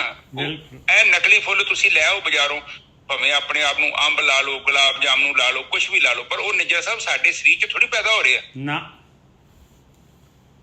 ਹੁਣ ਜਿਹੜੇ ਫਰੂਟ ਨੇ, ਹੁਣ ਆ ਮਤਲਬ ਫਰੂਟ ਆ ਜਾਂ ਫੁੱਲ ਲਾ ਲਓ, ਇਹ ਜਿਹੜੇ ਵੀ ਹੁੰਦੇ ਨੇ ਪਦਾਰਥ, ਮੈਂ ਗੁਲਾਬ ਜਾਮਨੂੰ ਕਹਤਾ, ਮੈਂ ਜਾਮਨੂੰ ਕਹਿਣੇ ਸੀ, ਇਹ ਸਾਰੇ ਉਸ ਪੌਦੇ ਦੀ ਜੜ੍ਹਾਂ ਚੋਂ ਪੈਦਾ ਹੁੰਦੇ ਆ। ਫਿਰ ਉਹ ਪੌਦਾ ਜਦੋਂ ਉਹਨਾਂ ਨੂੰ ਪ੍ਰਗਟ ਕਰਦਾ, ਇਹਦਾ ਮਤਲਬ ਪੌਦਾ ਸਾਧਨ ਬਣਦਾ ਹੈ ਨਿੱਜਰ ਸਾਹਿਬ। ਬਿਲਕੁਲ ਆਉਂਦੇ ਤੇ ਧਰਤੀ ਚੋਂ। ਹੁਣ ਜੇ ਤੁਸੀਂ ਜਾਮਨੂੰ ਲਾ ਲਓ, ਜਾਂ ਮਸੰਮੀ ਲਾ ਲਓ, ਜਾਂ ਸੰਤਰੇ ਲਾ ਲਓ, ਜਾਂ ਸੇਬ ਲਾ ਲਓ, ਇਹਦਾ ਜੇ ਧਰਤੀ ਚੋਂ ਆਪਾਂ ਲੱਭਣ ਜਾਈਏ ਨਾ, ਇਹ ਕਿੱਥੇ ਹੈਗਾ ਮਿਠਾਸ? ਉਹ ਨਹੀਂ ਹੈਗੀ ਲੱਭਣੀ ਨਾ। ਪਰ ਉਹ ਆਪਣੇ ਆਪ ਹੀ ਧਰਤੀ ਮਾਤਾ ਉੱਥੇ ਉਹ ਚੀਜ਼ ਨੂੰ ਭੇਜ ਦਿੰਦੀ, ਫਿਰ ਉਹ ਪਹੁੰਚ ਜਾਂਦੀ ਪਦਾਰਥ, ਤੇ ਫਿਰ ਉਹ ਰੁੱਖ ਨੂੰ ਫਲ ਲੱਗਦਾ। ਵੇਖੋ ਇਹ ਕੁਦਰਤੀ ਕਮਾਲ, ਵੇਖੋ ਕਿੱਦਾਂ ਦਾ। ਕਿਸੇ ਵੀ ਚੀਜ਼ ਦੀ ਜੇਕਰ ਆਪਨੇ ਬਰੀਕੀ ਵੇਖਣੀ ਹੋਵੇ, ਆਪ ਉਸ ਪੌਦੇ ਕੋਲ ਜਾ ਕੇ ਦੇਖੋ, ਫਿਰ ਤੁਹਾਨੂੰ ਪਤਾ ਲੱਗੂਗਾ ਕਿ ਉਸ ਪੌਦੇ ਦਾ ਜਿਹੜਾ ਪੱਤਾ ਹੈ, ਉਹਦਾ ਪੱਤੇ ਵਰਗਾ ਦੂਜਾ ਪੱਤਾ ਹੀ ਨਹੀਂ ਹੈਗਾ ਕਿਸੇ ਹੋਰ ਪੌਦੇ ਕੋਲ। ਬਿਲਕੁਲ। ਔਰ ਦੇਖ ਲਓ, ਮਿੱਟੀ, ਪਾਣੀ ਔਰ ਹਵਾ ਤੋਂ ਹੀ ਸਾਰੇ ਜਿਹੜੇ ਹੈਗੇ ਪ੍ਰਕਿਰਤੀ ਦੇ ਜਿਹੜੇ ਹੈਗੇ ਆ ਵੈਜੀਟੇਸ਼ਨ, ਸਾਰੀ ਦੀ ਸਾਰੀ ਮਿੱਟੀ, ਪਾਣੀ, ਹਵਾ ਤੋਂ ਹੀ ਜਿਹੜੀ ਹੈ ਕੰਮ ਸਭ ਬਣੀ ਜਾ ਰਹੀ ਹੈ। ਹਾਂ, ਇਹ ਗ੍ਰੰਥਾਂ ਦੇ ਵਿੱਚ ਵੇਖ ਲਓ ਕਿੰਨੇ ਸਾਲ ਪਹਿਲਾਂ ਲਿਖ ਛੱਡਿਆ ਕਿ ਇਹ ਤੇ ਪ੍ਰਕਿਰਤੀ ਜਿਹੜੀ ਹੈ ਬਣਾਈ ਉਹਨੇ, ਚਿੱਤਰਕਾਰ ਨੇ ਖੁਦ ਡਿਜ਼ਾਈਨ ਕਰਕੇ, ਫਿਰ ਇਹਦੇ ਚ ਵਸਦਾ ਹੈ ਪੂਰਾ। ਵੀਰ ਜੀ ਪੂਰਾ ਬਲੂ ਪ੍ਰਿੰਟ ਇੱਕ ਛੋਟੇ ਜਿਹੇ ਬੀਜ ਦੇ ਵਿੱਚ ਹੈ। ਹਰ ਚੀਜ਼ ਦੇ ਵਿੱਚ, ਹਰ ਚੀਜ਼ ਦਾ, ਜਿਹਦਾ ਵੀ ਪੌਦਾ, ਕਿਸੇ ਚੀਜ਼ ਦਾ ਵੀ ਬੀਜ ਲਗਾ ਲਓ, ਉਹਦੇ ਬਲੂ ਪ੍ਰਿੰਟ ਉਹ ਬਿਲਕੁਲ ਸੂਖਸ਼ਮ ਹੈ, ਉਹਦੇ ਅੰਦਰ ਪਿਆ। ਉਹਨੂੰ এনवायरमेंटल ਕੰਡੀਸ਼ਨਸ ਚਾਹੀਦੀਆਂ, ਉਨੀ ਪਾਰਟਿਕੂਲਰ ਜ਼ਮੀਨ, ਉਨੀ ਨਮੀ, ਉਨੀ ਮਿੱਟੀ ਓਨੀ, ਹਵਾ ਓਨਾ ਪਾਣੀ, ਉਹਨੇ ਗਰੋ ਕਰ ਜਾਣਾ ਬਸ। ਹਾਂ, ਇਹ ਸਭ ਉਹਦੀ ਸਿਆਣਪ ਆ। ਪਰ ਇੰਨਾ ਕੁਝ ਹੈ, ਪਰ ਸਾਇੰਸ ਇਹ ਚੀਜ਼ ਨੂੰ ਮੰਨਦੀ ਨਹੀਂ। ਸਾਇੰਸ ਨਹੀਂ ਸੋਚਦੀ ਕਿ ਜੇਕਰ ਆਪਾਂ ਧੁੱਪੇ ਨਹੀਂ ਜਾਂਦੇ ਤੇ ਵਿਟਾਮਿਨ ਡੀ ਤੋਂ ਬਿਨਾਂ ਸਾਡੇ ਸਰੀਰ 'ਚ ਦਰਦਾਂ ਹੁੰਦੀਆਂ ਨੇ, ਪੀੜ ਹੋਣ ਡੈ ਪੈਂਦਾ ਸਰੀਰ।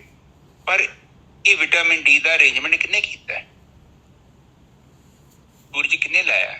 ਜੇ ਸੂਰਜ ਨਾ ਹੋਵੇ ਫੁੱਲ ਵੀ ਨਹੀਂ ਹੋਣੇ, ਕੁਛ ਵੀ ਨਹੀਂ ਉਗਣਾ, ਸਭ ਕੁਝ ਖਤਮ ਹੋ ਜਾਣਾ, ਧਰਤੀ ਠੰਡੀ ਬਰਫ਼ ਬਣ ਜਾਏਗੀ। ਪਰ ਉਹ ਸ਼ਕਤੀ ਨੇ ਇਹ ਕੀਤਾ ਅਰੇਂਜਮੈਂਟ। ਇਹ ਗ੍ਰੰਥਾਂ 'ਚ ਕੇਵਲ ਇਹੋ ਗੱਲਾਂ ਹੋਈਆਂ ਨੇ ਕਿ ਸਾਡੇ ਮਨ 'ਚ ਇਹ ਗੱਲ ਵਿਸ਼ਵਾਸ ਹੋ ਜਾਏ ਕਿ ਪ੍ਰਕਿਰਤੀ ਰੱਬ ਨੇ ਬਣਾਈ ਆ, ਆਪਣੇ ਆਪ ਤੇ ਕੁਛ ਵੀ ਨਹੀਂ ਹੁੰਦਾ। ਹੁਣ ਕਹਿੰਦੇ ਨੇ ਕਿ ਫਿਰ ਮਨ 'ਚ ਜਦੋਂ ਪਰਮਾਤਮਾ ਵਸ ਗਿਆ ਤੇ ਫਿਰ ਕੀ ਹੋਊਗਾ? ਤੇ ਫਿਰ ਭਾਉ ਕਦੇ ਨਾ ਹੋਏ। ਫਿਰ ਤੁਸੀਂ ਭਾਉ ਤੋਂ, ਤੁਸੀਂ ਡਰ ਤੋਂ ਮੁਕਤ ਹੋ ਜਾਓ। ਨਾਰਮਲੀ ਤੌਰ ਤੇ ਨਾ ਬੰਦਾ ਬੜਾ ਭੈ ਦੇ ਵਿੱਚ ਜੀਵਨ ਬਤੀਤ ਕਰਦਾ ਹੈ, ਡਰਦਾ ਰਹਿੰਦਾ ਹੈ, ਆਹ ਨਾ ਹੋ ਜੇ, ਆਹ ਨਾ ਹੋ ਜੇ, ਮੇਰੀ ਨੌਕਰੀ ਨਾ ਚੱਲ ਜੇ, ਮੇਰੇ ਪੈਸੇ ਨਾ ਕੋਈ ਖੋਲੇ, ਮੇਰੇ ਬੱਚੇ ਨਾ ਮੈਨੂੰ ਘਰੋਂ ਕੱਢ ਦੇਣ। ਇਤਨੀਆਂ ਬੜੀਆਂ ਗੱਲਾਂ ਉਹਦੇ ਅੰਦਰ ਆਈ ਜਾਂਦੀਆਂ। ਮੇਰੀ ਪਤਨੀ ਨਾ ਛੱਡ ਦੇ, ਮੇਰਾ ਪਤੀ ਨਾ ਛੱਡ ਦੇ। ਪਰ ਇੱਕ ਗੱਲ ਮੈਂ ਕਹਿਣਾ, ਤੁਸੀਂ 5-6 ਮਹੀਨੇ ਸਾਧਨਾ ਕੀਤੀ ਹੈ ਨਾ, ਤੇ ਸਾਰੇ ਵਹਿਮਾਂ ਭਰਮਾਂ ਤੋਂ, ਭੈ ਤੋਂ ਤੁਸੀਂ ਮੁਕਤ ਹੋ ਜਾਣਾ, ਕਿਉਂਕਿ ਆਤਮਾ 'ਚ ਇੰਨੀ ਪਾਵਰ ਹੈ। ਹਾਂਜੀ ਨਿਜਰ ਸਾਹਿਬ। ਔਰ ਦੇਖੋ ਇੱਕ ਚੀਜ਼ ਜਿਹੜੀ ਹੈਗੀ ਆ, ਬਾਣੀ ਕਹਿ ਰਹੀ ਆ ਬਈ ਗੁਰਮੁਖੇ ਮਨੇ ਵਿਚਾਰਿਆ ਜੋ ਤਿਸ ਭਾਵੈ ਸੋ ਹੋਏ। ਵੀ ਗੁਰਮੁਖਾਂ ਨੇ ਮਨ ਦੇ ਵਿੱਚ ਵਿਚਾਰੇ ਵੀ ਸਭ ਤੋਂ ਸੁਪਰੀਮ ਪਰਮਾਤਮਾ ਹੈਗਾ, ਔਰ ਉਹ ਜੋ ਚਾਹੁੰਦਾ ਹੈਗਾ ਉਹੀ ਕੁਛ ਹੁੰਦਾ ਹੈਗਾ। ਫਿਰ ਕਿਉਂ ਨਾ ਜਿਹੜਾ ਹੈਗਾ ਉਸ ਮਾਲਕ ਪਰਮਾਤਮਾ ਦੀ ਸ਼ਰਨ ਦੇ ਵਿੱਚ ਜਾਈਏ ਭਾਈ। ਜਦ ਸਾਰਾ ਕੁਛ ਕਰਨ ਵਾਲਾ ਮਾਲਕ ਹੀ ਹੈਗਾ, ਉਸੇ ਨੇ ਕਰਨਾ ਹੈ, ਉਹਦਾ ਕੋਈ ਤੋੜ ਹੀ ਹੈ ਨਹੀਂਗਾ, ਉਹਦਾ ਕੋਈ ਕਿਹਾ ਮੋੜ ਹੀ ਨਹੀਂ ਸਕਦਾ। ਫਿਰ ਕਿਉਂ ਨਾ ਜਿਹੜਾ ਹੈਗਾ ਉਹ ਮਾਲਕ ਪਰਮਾਤਮਾ ਦੀ ਸ਼ਰਨ ਦੇ ਵਿੱਚ ਜਾਈਏ। ਤੇ ਦੁਸ਼ਮਣ ਦੁੱਖ ਤਿਸ ਨੂੰ ਨੇੜ ਨਾ ਆਵੇ, ਪੋਹ ਨਾ ਸਕੇ ਕੋਏ। ਜਿਹੜਾ ਵੀ ਮਾਲਕ ਦੀ ਸ਼ਰਨ 'ਚ ਜਾਂਦਾ ਆ, ਜਿਹਦੇ ਵੀ ਮਨ 'ਚ ਪਰਮਾਤਮਾ ਵਸਦਾ ਆ, ਉਹਨੂੰ ਦੁਸ਼ਮਣ ਤੇ ਕੋਈ ਦੁੱਖ ਨਹੀਂ ਆਉਂਦਾ, ਕੋਈ ਦੁਸ਼ਮਣ ਨਹੀਂ ਉਹਦਾ ਰਹਿੰਦਾ, ਉਹਦੇ ਨੇੜੇ ਨਹੀਂ ਆ ਸਕਦਾ, ਕੋਈ ਉਹਨੂੰ ਪੋਹ ਨਹੀਂ ਸਕਦਾ। ਤੇ ਗੁਰਮੁਖੇ ਮਨੇ ਵਿਚਾਰਿਆ ਜੋ ਤਿਸ ਭਾਵੈ ਸੋ ਹੋਏ। ਗੁਰਮੁਖਾਂ ਨੇ ਮਨ ਦੇ ਵਿੱਚ ਵਿਚਾਰ ਕੇ ਤਾਂ ਹੀ ਜਿਹੜਾ ਹੈਗਾ ਉਹ ਮਾਲਕ ਪਰਮਾਤਮਾ ਦੀ ਭਗਤੀ ਕਰਨ ਲੱਗੇ ਆ ਭਾਈ, ਕਿ ਉਹ ਜੋ ਚਾਹੁੰਦਾ ਹੈ ਹੁੰਦਾ ਹੈ। ਨਾਨਕ ਆਪੇ ਹੀ ਪਤ ਰਖਸੀ ਕਾਰਜ ਸਵਾਰੇ ਸੋਏ। ਉਹਨੇ ਹੀ ਪਤ ਰੱਖਣੀ ਹੈ ਭਾਈ ਜਿਹਦੇ ਕੋਲ ਪਾਵਰ ਹੈਗੀ ਆ, ਔਰ ਕਾਰਜ ਜਿਹੜਾ ਹੈਗਾ ਉਸੇ ਨੇ ਸਵਾਰਨਾ ਹੈ, ਉਸੇ ਨੇ ਜਿਹੜਾ ਹੈਗਾ ਉਹ ਪੂਰੀ ਗੇਮ ਨੂੰ ਕੰਟਰੋਲ ਕਰ ਰਿਹਾ ਹੈ। ਔਰ ਜਦ ਆਪਾਂ ਜੋ ਮਾਲਕ ਚਾਹੁੰਦਾ ਹੈ, ਜੇ ਆਪਾਂ ਉਹ ਕੰਮ ਕਰਨਾ ਚਾਹੁੰਦੇ ਹਾਂ, ਤੇ ਮਾਲਕ ਜਿਹੜਾ ਹੈਗਾ ਉਹ ਤਾਂ ਖੁਸ਼ੀ ਦੇ ਨਾਲ ਜਿਹੜਾ ਹੈਗਾ ਆਪਣੀ ਹੈਲਪ ਕਰਦਾ ਹੈ। ਹਾਂਜੀ ਵੀਰ ਜੀ। ਹਾਂਜੀ, ਇੱਥੇ ਦੇਖੋ ਕਿ ਇੱਕ ਤੇ ਦੁੱਖ ਦੀ ਗੱਲ ਕਰਦੇ ਆ, ਦੁਸ਼ਮਣ ਦੀ ਗੱਲ ਕਰਦੇ ਆ, ਸਾਨੂੰ ਫੜ ਨਹੀਂ ਸਕਦੇ। ਦੇਖੋ ਕਾਮ, ਕ੍ਰੋਧ, ਲੋਭ, ਮੋਹ, ਹੰਕਾਰ, ਇਹ ਨਹੀਂ ਸਾਡੇ ਦੁਸ਼ਮਣ। ਬਿਲਕੁਲ। ਕੋਈ ਬੰਦੇ ਆ ਸਾਡੇ ਆਂਢੀ ਗੁਆਂਢੀ ਸਾਡੇ ਦੁਸ਼ਮਣ ਨਹੀਂ ਜੇ ਨਾ। ਤੇ ਜਦੋਂ ਆਪਾਂ ਆਤਮਾ ਨੂੰ ਜਾਣ ਲੈਂਦੇ ਹਾਂ, ਅਨੁਭਵ ਕਰ ਲੈਂਦੇ ਹਾਂ, ਤਾਂ ਫਿਰ ਕੀ ਹੁੰਦਾ ਹੈ? ਰਹਿੰਦੇ ਆਪਾਂ ਇਹਨਾਂ ਦੇ ਅੰਦਰ ਹੀ, ਪਰ ਫਿਰ ਇਹਨਾਂ ਦਾ ਪ੍ਰਭਾਵ ਸਾਡੇ ਤੇ ਖਤਮ ਹੋ ਜਾਂਦਾ। ਜਿੱਦਾਂ ਕਮਲ ਦਾ ਫੁੱਲ ਵੇਖੋ, ਗ੍ਰੰਥਾਂ ਦੇ ਵਿੱਚ ਖਾਸ ਕਰਕੇ ਕਮਲ ਦੇ ਫੁੱਲ ਦਾ ਬਹੁਤ ਜ਼ਿਕਰ ਆਉਂਦਾ ਹੈ। ਕਾਰਨ ਇਹ ਹੈ ਕਿ ਕਮਲ ਦਾ ਫੁੱਲ ਰਹਿੰਦਾ ਤੇ ਚਿੱਕੜ ਦੇ ਵਿੱਚ ਹੈ, ਪਰ ਚਿੱਕੜ ਤੋਂ ਵੀ ਬਹੁਤ ਉੱਪਰ ਉੱਠ ਜਾਂਦਾ ਹੈ। ਉਹ ਆਪਣੇ ਆਪ ਨੂੰ ਚਿੱਕੜ ਤੋਂ ਦੂਰ ਰੱਖਦਾ ਹੈ, ਰਹਿੰਦਾ ਚਿੱਕੜ 'ਚ ਹੀ ਹੈ। ਇਸੇ ਤਰ੍ਹਾਂ ਪਰ ਇਹਨਾਂ ਸੰਸਾਰ 'ਚ ਹੀ ਹੈ। ਤੇ ਜਦੋਂ ਭਗਤੀ ਕੀਤੀ ਫਿਰ ਇਹਨਾਂ ਜਿਹੜੇ ਚਿੱਕੜ ਹੈਗੇ ਨੇ ਏਦਾਂ ਦੇ, ਉਹ ਆਪਾਂ ਨੂੰ ਸਪਰਸ਼ ਨਹੀਂ ਕਰ ਸਕਦੇ। ਫਿਰ ਉਹ ਕਹਿੰਦੇ ਨੇ ਕਿ ਗੁਰਮੁਖਾਂ ਨੇ ਮਨ 'ਚ ਵਿਚਾਰ ਕੀਤੀ, ਜਿਹੜੇ ਆਪਣੇ ਬ੍ਰਹਮ ਗਿਆਨੀ ਸਨ, ਜਿਹੜੇ ਸਭ ਤੋਂ ਪਹਿਲਾਂ ਇਹਨਾਂ ਨੇ ਇਸ ਭੇਦ ਨੂੰ ਜਾਣਿਆ। ਫਿਰ ਉਹਨਾਂ ਨੇ ਦੇਖਿਆ ਕਿ ਬਈ ਇਹ ਤੇ ਸਾਰਾ ਪ੍ਰਪੰਚ ਹੈ, ਕਿ ਇਹ ਪ੍ਰਪੰਚ ਜਿਹੜਾ ਹੈ, ਇਹ ਪ੍ਰਕਿਰਤੀ ਜੋ ਹੈ, ਇਹ ਪਰਮਾਤਮਾ ਦੇ ਹੁਕਮ ਅਨੁਸਾਰ ਚੱਲ ਰਹੀ ਹੈ। ਕਿਉਂਕਿ ਜਿੰਨੀ ਸਪੀਡ ਧਰਤੀ ਦੀ ਉਹਨੇ ਫਿਕਸ ਕੀਤੀ ਹੈ, ਧਰਤੀ ਉਨੀ ਸਪੀਡ ਤੋਂ ਵੱਧ ਤੇ ਨਾ ਘੱਟ ਘੁੰਮਦੀ ਹੈ। ਇਹ ਜੁਗਾਂ ਤੋਂ ਇਹ ਅਸੂਲ ਚੱਲ ਰਿਹਾ ਨਿਜਰ ਸਾਹਿਬ। ਬਿਲਕੁਲ। ਜੇ ਸੂਰਜ ਧਰਤੀ ਤੋਂ ਕਿੰਨਾ ਦੂਰ ਆ, ਆਪ ਸਾਧ ਸੰਗਤ ਜੀ, ਸਾਡਾ ਏਸੀ ਹੈ ਨਾ, ਸਾਡਾ ਜਾਂ ਪੱਖਾ ਹੈ, ਮੈਂ ਵੇਖਦਾ ਵਾ ਇਹਨੂੰ 5-6 ਦਿਨਾਂ 'ਚ ਵੇਖਦਾ, ਹੁਣੇ ਵੀ ਛੱਤ ਤੇ ਵੇਖਣ ਦੇ ਇਹਨੂੰ ਘਟਾ ਜਾ ਤੇ ਪਤਾ ਨਹੀਂ ਉੱਲੀ ਜੀ ਜੰਮ ਜਾਂਦੀ ਹੈ ਤੇ ਪਰ ਨੂੰ ਲੱਗ ਜਾਂਦੀ ਹੈ। ਪਰ ਤੁਸੀਂ ਕਿਤੇ ਨੋਟ ਕੀਤਾ ਕਿ ਧਰਤੀ ਦੇ ਉੱਤੇ ਇਹਦੀ ਮੇਨਟੇਨੈਂਸ ਦੀ ਇਹਨੂੰ ਲੋੜ ਕਿਉਂ ਨਹੀਂ ਪੈਂਦੀ? ਚੰਦਰਮਾ ਨੂੰ ਮੇਨਟੇਨੈਂਸ ਦੀ ਕਿਉਂ ਨਹੀਂ ਲੋੜ ਪਈ, ਸੂਰਜ ਨੂੰ ਮੇਨਟੇਨੈਂਸ ਦੀ ਕਿਉਂ ਨਹੀਂ ਲੋੜ ਪੈਂਦੀ। ਸਾਡੇ ਘਰ ਦੇ ਜਿੰਨੇ ਵੀ ਸਮਾਨ ਆ, ਤੁਸੀਂ ਵੇਖੋ ਹੁਣ ਮੈਂ ਉੱਥੇ ਲੰਘਣ ਦਿਆ ਹਾਂ ਪੁਲ ਦੇ ਥੱਲੇ, ਤੇ ਉੱਥੇ ਟਰੱਕ ਪਾੜ ਕੇ ਟਾਇਰ ਪਾਟੇ ਨੇ, ਟਰੱਕਾਂ ਦੇ ਟਿਊਬਾਂ ਪਾੜ ਰਹੇ ਨੇ। ਮਤਲਬ ਦੁਨੀਆ ਬਿਜੀ ਚ ਹੋਈ ਹੈ, ਲੱਗੀ ਆਪਣੇ ਕਤਨ ਦੇ, ਨਵੇਂ ਪਾ ਲਓ ਫੇਰ ਘਸ ਜਾਣ ਫੇਰ ਪਾ ਲਓ। ਮਤਲਬ ਦੁਨੀਆ ਬਿਜੀ ਹੈ, ਕੰਮ ਤੇ ਲੱਗੀ ਹੋਈ। ਪਰ ਆਹ ਧਰਤੀ ਦੀ ਮੇਨਟੇਨੈਂਸ ਕੌਣ ਕਰਦਾ ਪਿਆ? ਇਹ ਵੀ ਤੇ ਤੱਤ ਹੈਗੇ ਨੇ ਨਿੱਜਰ ਸਾਹਿਬ, ਇਹਨਾਂ ਦੀ ਮੇਨਟੇਨੈਂਸ ਹੈ। ਸੋ ਕਹਿਣ ਤੋਂ ਭਾਵ ਹੈ ਕਿ ਹੁਣ ਧਰਤੀ ਨੂੰ ਵੀ ਮੇਨਟੇਨੈਂਸ ਦੀ ਲੋੜ ਹੈ, ਪਰ ਇਹਦੀ ਮੇਨਟੇਨੈਂਸ ਇਸ ਤਰੀਕੇ ਨਾਲ ਹੋ ਰਹੀ ਹੈ, ਇਹ ਪ੍ਰਮਾਤਮਾ ਹੀ ਜਾਣਦਾ ਨਿੱਜਰ ਸਾਹਿਬ, ਹੋਰ ਤੇ ਕੋਈ ਜਾਣਦਾ ਹੀ ਨਹੀਂ। ਬਿਲਕੁਲ, ਕਿਉਂਕਿ ਮੇਨਟੇਨੈਂਸ ਤੋਂ ਬਿਨਾਂ ਨਿੱਜਰ ਸਾਹਿਬ ਚੀਜ਼ ਕਿੱਦਾਂ ਸਟੇਬਲ ਹੋ ਸਕਦੀ ਹੈ? ਮਾੜਾ ਜਿਹਾ ਪੌਦਾ ਹੈ, ਤੁਸੀਂ ਪਾਣੀ ਨਹੀਂ ਪਾਉਂਦੇ ਤੇ ਮਰ ਜਾਂਦਾ। ਬਿਲਕੁਲ ਮਰ ਜਾਂਦਾ। ਸੂਰਜ ਤੁਹਾਡੇ ਬਿਨਾਂ ਮੇਨਟੇਨੈਂਸ ਤੋਂ ਹੀ ਕੰਮ ਕਰ ਰਿਹਾ, ਐਡਾ ਵੱਡਾ ਉਹ ਕੰਮ ਕਰ ਰਿਹਾ, ਉਹਦੀ ਮੇਨਟੇਨੈਂਸ ਵੀ ਹੋ ਰਹੀ ਆ, ਪਰ ਉਹਦੀ ਮੇਨਟੇਨੈਂਸ ਏਦਾਂ ਦੀ ਆ ਕਿ ਪਰਮਾਤਮਾ ਇੱਕੋ ਵਾਰੀ ਮੇਨਟੇਨੈਂਸ ਕਰ ਦਿੰਦਾ।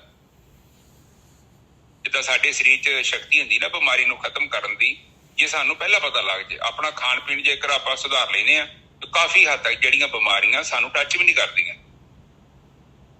ਜ਼ਿਆਦਾਤਰ ਜਿਹੜਾ ਨਾ ਸਾਡਾ ਖਾਣ ਪੀਣ ਬੜਾ ਜ਼ਿੰਮੇਵਾਰ ਆ ਸਾਡੇ ਹੈਲਥ ਨੂੰ ਲੈ ਕੇ। ਹੁਣ ਇੱਥੇ ਕਹਿ ਰਹੇ ਨੇ, ਨਾਨਕ ਆਪੇ ਹੀ ਪੱਤ ਰੱਖਸੀ ਕਾਰਜ ਸਵਾਰੇ ਸੋਈ। ਹੁਣ ਪ੍ਰਮਾਤਮਾ ਸਾਡੀ ਪੱਤ ਵੀ ਰੱਖ ਲੈਂਦਾ, ਸਾਡੀ ਇੱਜ਼ਤ ਰੱਖਦਾ, ਕਿਉਂਕਿ ਉਸਨੇ ਹੀ ਕਾਰਜ ਸਾਡਾ ਸਵਾਰਨਾ ਹੈ। ਹੋਰ ਤੇ ਕਿਸੇ ਕੋਲ ਹੈ ਵੀ ਨਹੀਂ ਪਾਵਰ ਨਿੱਜਰ ਸਾਹਿਬ, ਨਾ ਨਹੀਂ, ਹੋਰ ਕਿਸੇ ਕੋਲ ਨਹੀਂ ਪਾਵਰ, ਇਕੱਲਾ ਤਾਂ ਹੈਗਾ, ਉਹ ਆਪ ਹੀ ਤੇ ਬੈਠਾ। ਹਾਂਜੀ ਨਿੱਜਰ ਸਾਹਿਬ।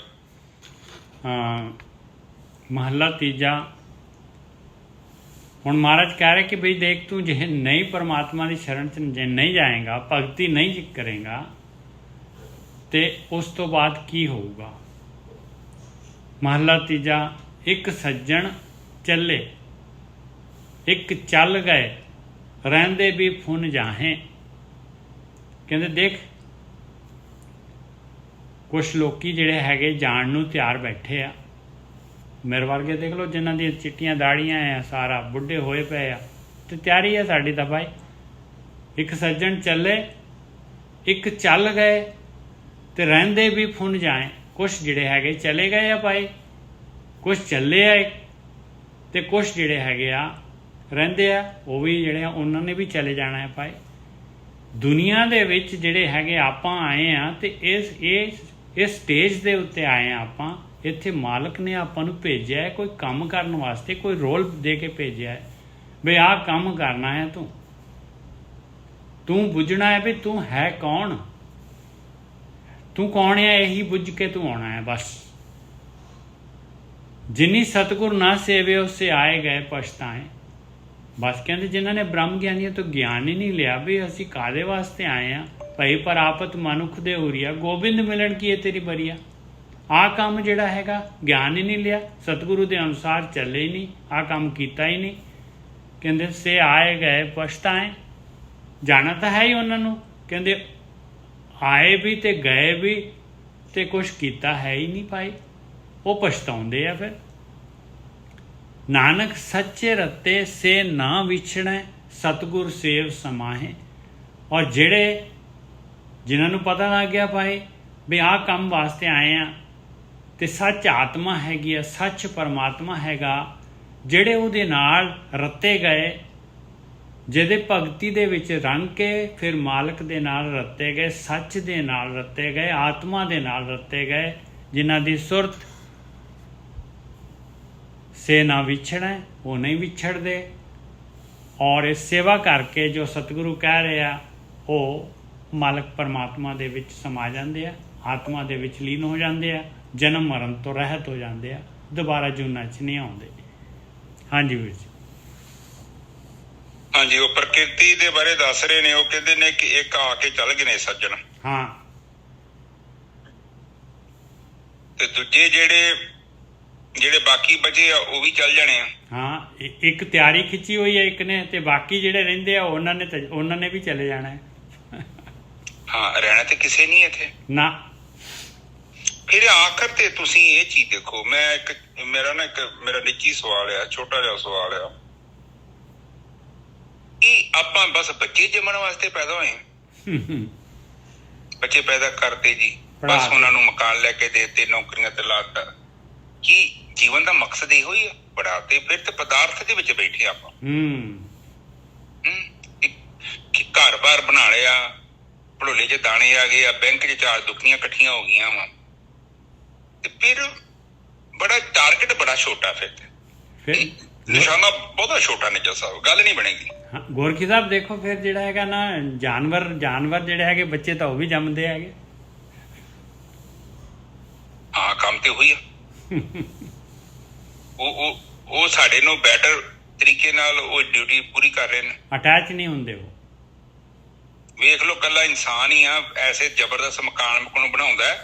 ਬਾਕੀ ਵੇਖ ਲਓ ਕਿੰਨੀ ਜੂਨੀ ਹੈਗੀ ਨਿੱਜਰ ਸਾਹਿਬ। ਪਰਮਾਤਮਾ ਨੇ ਉਹਨਾਂ ਦਾ ਅਰੇਂਜਮੈਂਟ ਹੀ ਏਦਾਂ ਦਾ ਕੀਤਾ ਹੈ, ਉਹ ਰਹਿਣ ਨਾ ਰਹਿਣ ਧਰਤੀ ਤੋਂ ਕੋਈ ਫਰਕ ਨਹੀਂ ਪੈਂਦਾ ਨਿੱਜਰ ਸਾਹਿਬ। ਨਾ ਕੋਈ ਸਪੈਸ਼ਲ ਕੰਸਟਰਕਸ਼ਨ ਦੀ ਲੋੜ ਹੀ ਨਹੀਂ ਉਹਨਾਂ ਨੂੰ। ਨਾ ਬੱਚੇ ਪੜਾਉਣ ਦੀ ਲੋੜ ਆ, ਨਾ ਲਿਖਾਉਣ ਦੀ ਲੋੜ ਆ।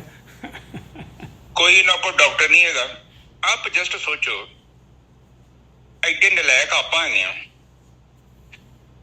ਸਾਨੂੰ ਰਹਿਣ ਦੇ ਲਈ ਮਕਾਨ ਚਾਹੀਦੇ ਆ, ਸਾਨੂੰ ਖਾਣ ਦੇ ਲਈ ਵੀ ਅਸੀਂ ਆਮ ਖਾਣਾ ਨਹੀਂ ਖਾ ਸਕਦੇ, ਸਪੈਸ਼ਲ ਖਾਣੇ। ਉਸ ਤੋਂ ਬਾਅਦ ਸਾਨੂੰ ਪਾਉਣ ਲਈ ਜੁੱਤੀਆਂ ਚਾਹੀਦੀਆਂ, ਸਾਨੂੰ ਕੱਪੜੇ ਚਾਹੀਦੇ। ਸਾਨੂੰ ਤੇ ਪਤਾ ਹੀ ਨਹੀਂ ਦੁਨੀਆ ਭਰ ਦੇ ਸ਼ੈਂਪੂ ਚਾਹੀਦੇ, ਬਦਬੂ ਆਉਂਦੀ ਹੈ, ਫਿਰ ਨਹਾਈਦਾ, ਫਿਰ ਸੈਂਟ ਸੁੰਟ ਮਾਰ ਕੇ ਕੰਮ ਚਲਾਈਦਾ।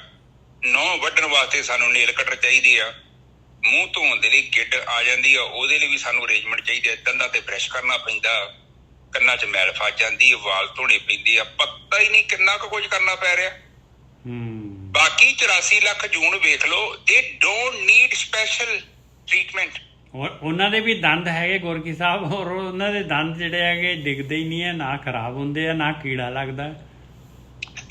ਆਪ ਜਸਟ ਸੋਚੋ, ਜੇ ਥੋੜੀ ਜਿਹੀ ਬੁੱਧੀ ਰੱਖਦੇ ਨੇ ਜੱਗਾ, ਮਤਲਬ ਸਾਨੂੰ ਹੀ ਨਹੀਂ ਇੰਨੀਆਂ ਡਿਮਾਂਡ। ਹੁਣ ਮੈਂ ਸੋਚਦਾ ਸਾਡਾ ਸਾਰਾ ਦਿਨ ਹੀ 6-7 ਘੰਟੇ ਕੇਵਲ ਆਪਣੇ ਧਿਆਨ ਦੇ ਲਈ, ਨਹਾਉਣ 'ਚ ਅੱਧਾ ਘੰਟਾ ਗਿਆ, ਮੁੜ ਕੇ ਬਰਸ਼ ਕੀਤਾ 15-20 ਮਿੰਟ, ਮੁੜ ਕੇ ਜੁੱਤੀ ਪਾਲਿਸ਼ ਕਰੋ, ਕੱਪੜੇ ਪ੍ਰੈਸ ਕਰੋ, ਕੱਪੜੇ ਧੋਵੋ, ਨਹਾਓ, ਪਤਾ ਨਹੀਂ ਕੀ ਕੁਝ। ਇੰਨੀ ਮੇਨਟੇਨੈਂਸ। ਫਿਰ ਘਰ ਨੂੰ ਸਾਂਭੀ ਜਾਓ। ਉਹਨਾਂ ਦੇ ਘਰ ਵੀ ਉਦਾਂ ਦੇ ਨੇ ਜਿਸ ਉਹਨਾਂ ਨੂੰ ਸਾਂਭਣ ਦੀ ਲੋੜ ਹੀ ਨਹੀਂ ਹੈ। ਆਪਾਂ ਵੀ ਜੀਵ ਹੀ ਆ, ਉਹ ਵੀ ਜੀਵ ਆ, ਉਹ ਸਾਡੇ ਤੋਂ ਘੱਟ ਨਹੀਂ ਹੈਗੇ। ਪਰ ਆਪ ਜਸਟ ਸੋਚੋ ਕਿ ਸਾਡੇ ਅੰਦਰ ਇੱਕ ਐਸੀ ਚੀਜ਼ ਉਹਨਾਂ ਪਾਈ ਆ, ਸਾਡੇ ਕੋਲ ਬੁੱਧੀ ਆ ਥੋੜੀ ਜੀ, ਉਹਨਾਂ ਦੀ ਬੁੱਧੀ ਤੋਂ ਸਾਡੀ ਬੁੱਧੀ ਥੋੜੀ ਪਾਵਰਫੁਲ ਹੈ, ਤੇ ਇਸ ਕਰਕੇ ਆ ਸਾਰਾ ਕੁਝ ਆਪਾਂ ਬਣਾ ਰਹੇ ਹਾਂ। ਪਰ ਇਨਸਾਨ ਦੇ ਕੋਲ ਜਿੰਨੀ ਵਧੀਆ ਬੁੱਧੀ ਆ, ਉਹਨਾਂ ਉਹਦਾ ਗਲਤ ਪ੍ਰਯੋਗ ਕਰਦਾ। ਆਮ ਸਧਾਰਨ ਬੰਦਾ ਉਹਨਾਂ ਵੱਡਾ ਠੱਗ ਨਹੀਂ ਹੋਊਗਾ ਜਿੰਨਾ ਇੱਕ ਇੰਟੈਲੀਜੈਂਟ ਬੰਦਾ ਨਿੱਜਾ ਸਾਹਿਬ ਠੱਗ ਹੁੰਦਾ ਵੱਡਾ। ਬਿਲਕੁਲ। ਇੱਥੇ ਫਿਰ ਬਾਣੀ ਕਹਿੰਦੀ ਆ ਕਿ ਜਿਹੜੇ ਆ ਕੇ ਚਲੇ ਗਏ, ਜਿਹੜੇ ਰੁਕੇ ਹੋਏ ਨੇ, ਤੇ ਜਿਹੜੇ ਜਾਣ ਦੀ ਤਿਆਰੀ 'ਚ ਬੈਠੇ ਆ, ਉਹ ਕਹਿੰਦੇ ਆ ਮਾਤਾ ਤੇਰਾ ਮਾਈਕ ਔਨ ਹੋ ਗਿਆ। ਮੈਂ ਕਰ ਦੇਣਾ ਜੀ।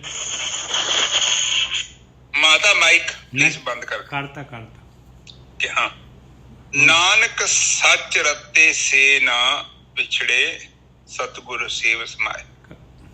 ਹੁਣ ਜਿਹੜੇ ਗੁਰਮੁਖਾਂ ਦੀ ਸੰਗਤ ਕਰਦੇ ਆ, ਬ੍ਰਹਮ ਗਿਆਨੀ ਦੀ ਸੰਗਤ ਕਰਦੇ, ਜਿੱਦਾਂ ਆਪਾਂ ਕਰਦੇ ਪਏ ਬਾਣੀ ਦੀ ਸੰਗਤ, ਫਿਰ ਉਹਨਾਂ ਦਾ ਨਿਰਦੇਸ਼ ਲੈਂਦੇ ਆ, ਡਾਇਰੈਕਸ਼ਨ ਲੈਂਦੇ ਆ, ਤੇ ਫਿਰ ਕੀ ਹੁੰਦਾ, ਸੱਚ ਦੇ ਵਿੱਚ ਸਮਾ ਜਾਂਦੇ। ਉਹ ਨਹੀਂ ਵਿਛੜਦੇ, ਉਹ ਆਉਣ ਜਾਣ ਤੋਂ ਮੁਕਤ ਹੋ ਜਾਂਦੇ। ਬਾਣੀ ਵੀ ਇਸ ਗੱਲ ਦੀ ਪੂਰੀ ਤਰ੍ਹਾਂ ਹਾਮੀ ਭਰਦੀ ਆ, ਐਸੀ ਮਰਨੀ ਜੋ ਮਰੇ, ਬੋੜ ਨਾ ਮਰਨਾ ਹੋਵੇ।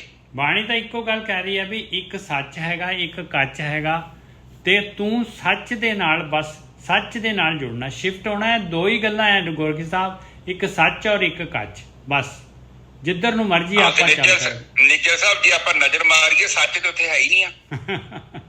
ਦੇਖ ਲਓ ਹੈ। ਇਹ ਕਿੱਡੀ ਚਿੰਤਾ ਵਾਲੀ ਗੱਲ ਹੈ ਕਿ ਸਾਡੀ ਜੀਵਨ 'ਚ ਸੱਚ ਹੈ ਹੀ ਨਹੀਂ ਆ। ਬਾਣੀ ਕਹਿੰਦੀ ਸੱਚ ਤੋਂ ਬਿਨਾਂ ਤੂੰ 1 ਇੰਚ ਨਾ ਹਿੱਲੀ। ਬਿਲਕੁਲ ਸਹੀ ਗੱਲ ਹੈ। ਹੁਣ ਤੇ ਵੀ ਕਹਿ ਰਹੇ ਨੇ, ਆ ਰਹੇ ਨੇ, ਕੋਈ ਕਈਆਂ ਨੇ ਤਿਆਰੀ ਖਿੱਚੀ ਹੈ ਤੇ ਕਈ ਆਏ ਕੁਝ ਸਮੇਂ ਬਾਅਦ ਜਾਣਗੇ। ਪਰ ਉਹ ਕਹਿੰਦੇ ਕਿ ਜੀਵਨ 'ਚ ਪ੍ਰਾਪਤੀ ਕੀ ਹੋਈ, ਆਊਟਪੁੱਟ ਕੀ ਹੋਈ, ਤੂੰ ਕੀ ਕਵੇਂਗਾ, ਤੂੰ ਅਗਲੇ ਸਫ਼ਰ ਤੇ ਜਦੋਂ ਜਾਣਾ ਤੂੰ ਕੀ ਕਵੇਂਗਾ ਕਿ ਮੈਂ ਬਹੁਤ ਮਕਾਨ ਬਣਾ ਕੇ ਆਇਆ ਥੱਲੇ। ਨਾ ਕਹਿੰਦੇ ਉਹ ਤਾਂ ਆਏ ਗਏ ਪਛਤਾਏ, ਪਛਤਾਉਣਾ ਪਊਗਾ ਭਾਈ। ਹਾਂ, ਔਰ ਇਹ ਇੱਕ ਨਿੱਜੀ ਸਵਾਲ ਜੇ, ਜਦੋਂ ਤੁਸੀਂ ਸੰਸਾਰ ਤੋਂ ਜਾਓਗੇ ਨਾ ਤੇ ਤੁਹਾਡੇ ਸਾਹਮਣੇ ਸਵਾਲ ਆਉਣਾ ਹੈ, ਆਉਂਦਾ ਹੈ, ਪ੍ਰਕਿਰਤੀ ਦਾ ਵਿਧਾਨ ਤੇ ਫਿਲਮ ਘੁੰਮਦੀ ਹੈ ਸਾਰੀ ਕਿ ਕੀਤਾ ਕੀ ਹੋਇਆ ਕੀ ਤੇ ਲੱਭਿਆ ਕੁਛ ਵੀ ਨਹੀਂ। ਰੌਲਾ ਬੜਾ ਸੀ ਬਸ।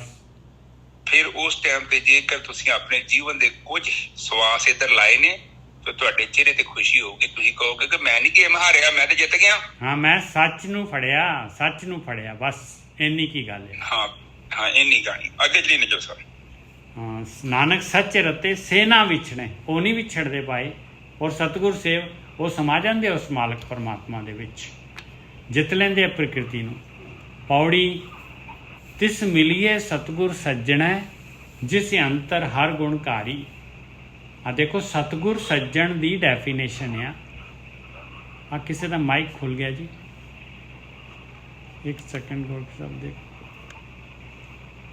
ਬਹੁਤ ਜ਼ਬਰਦਸਤ ਮਾਈਕ ਖੋਲ ਦਾਂਗੇ, ਮੈਨੂੰ ਤਾਂ ਪਤਾ ਵੀ ਨਹੀਂ ਲੱਗ ਰਿਹਾ।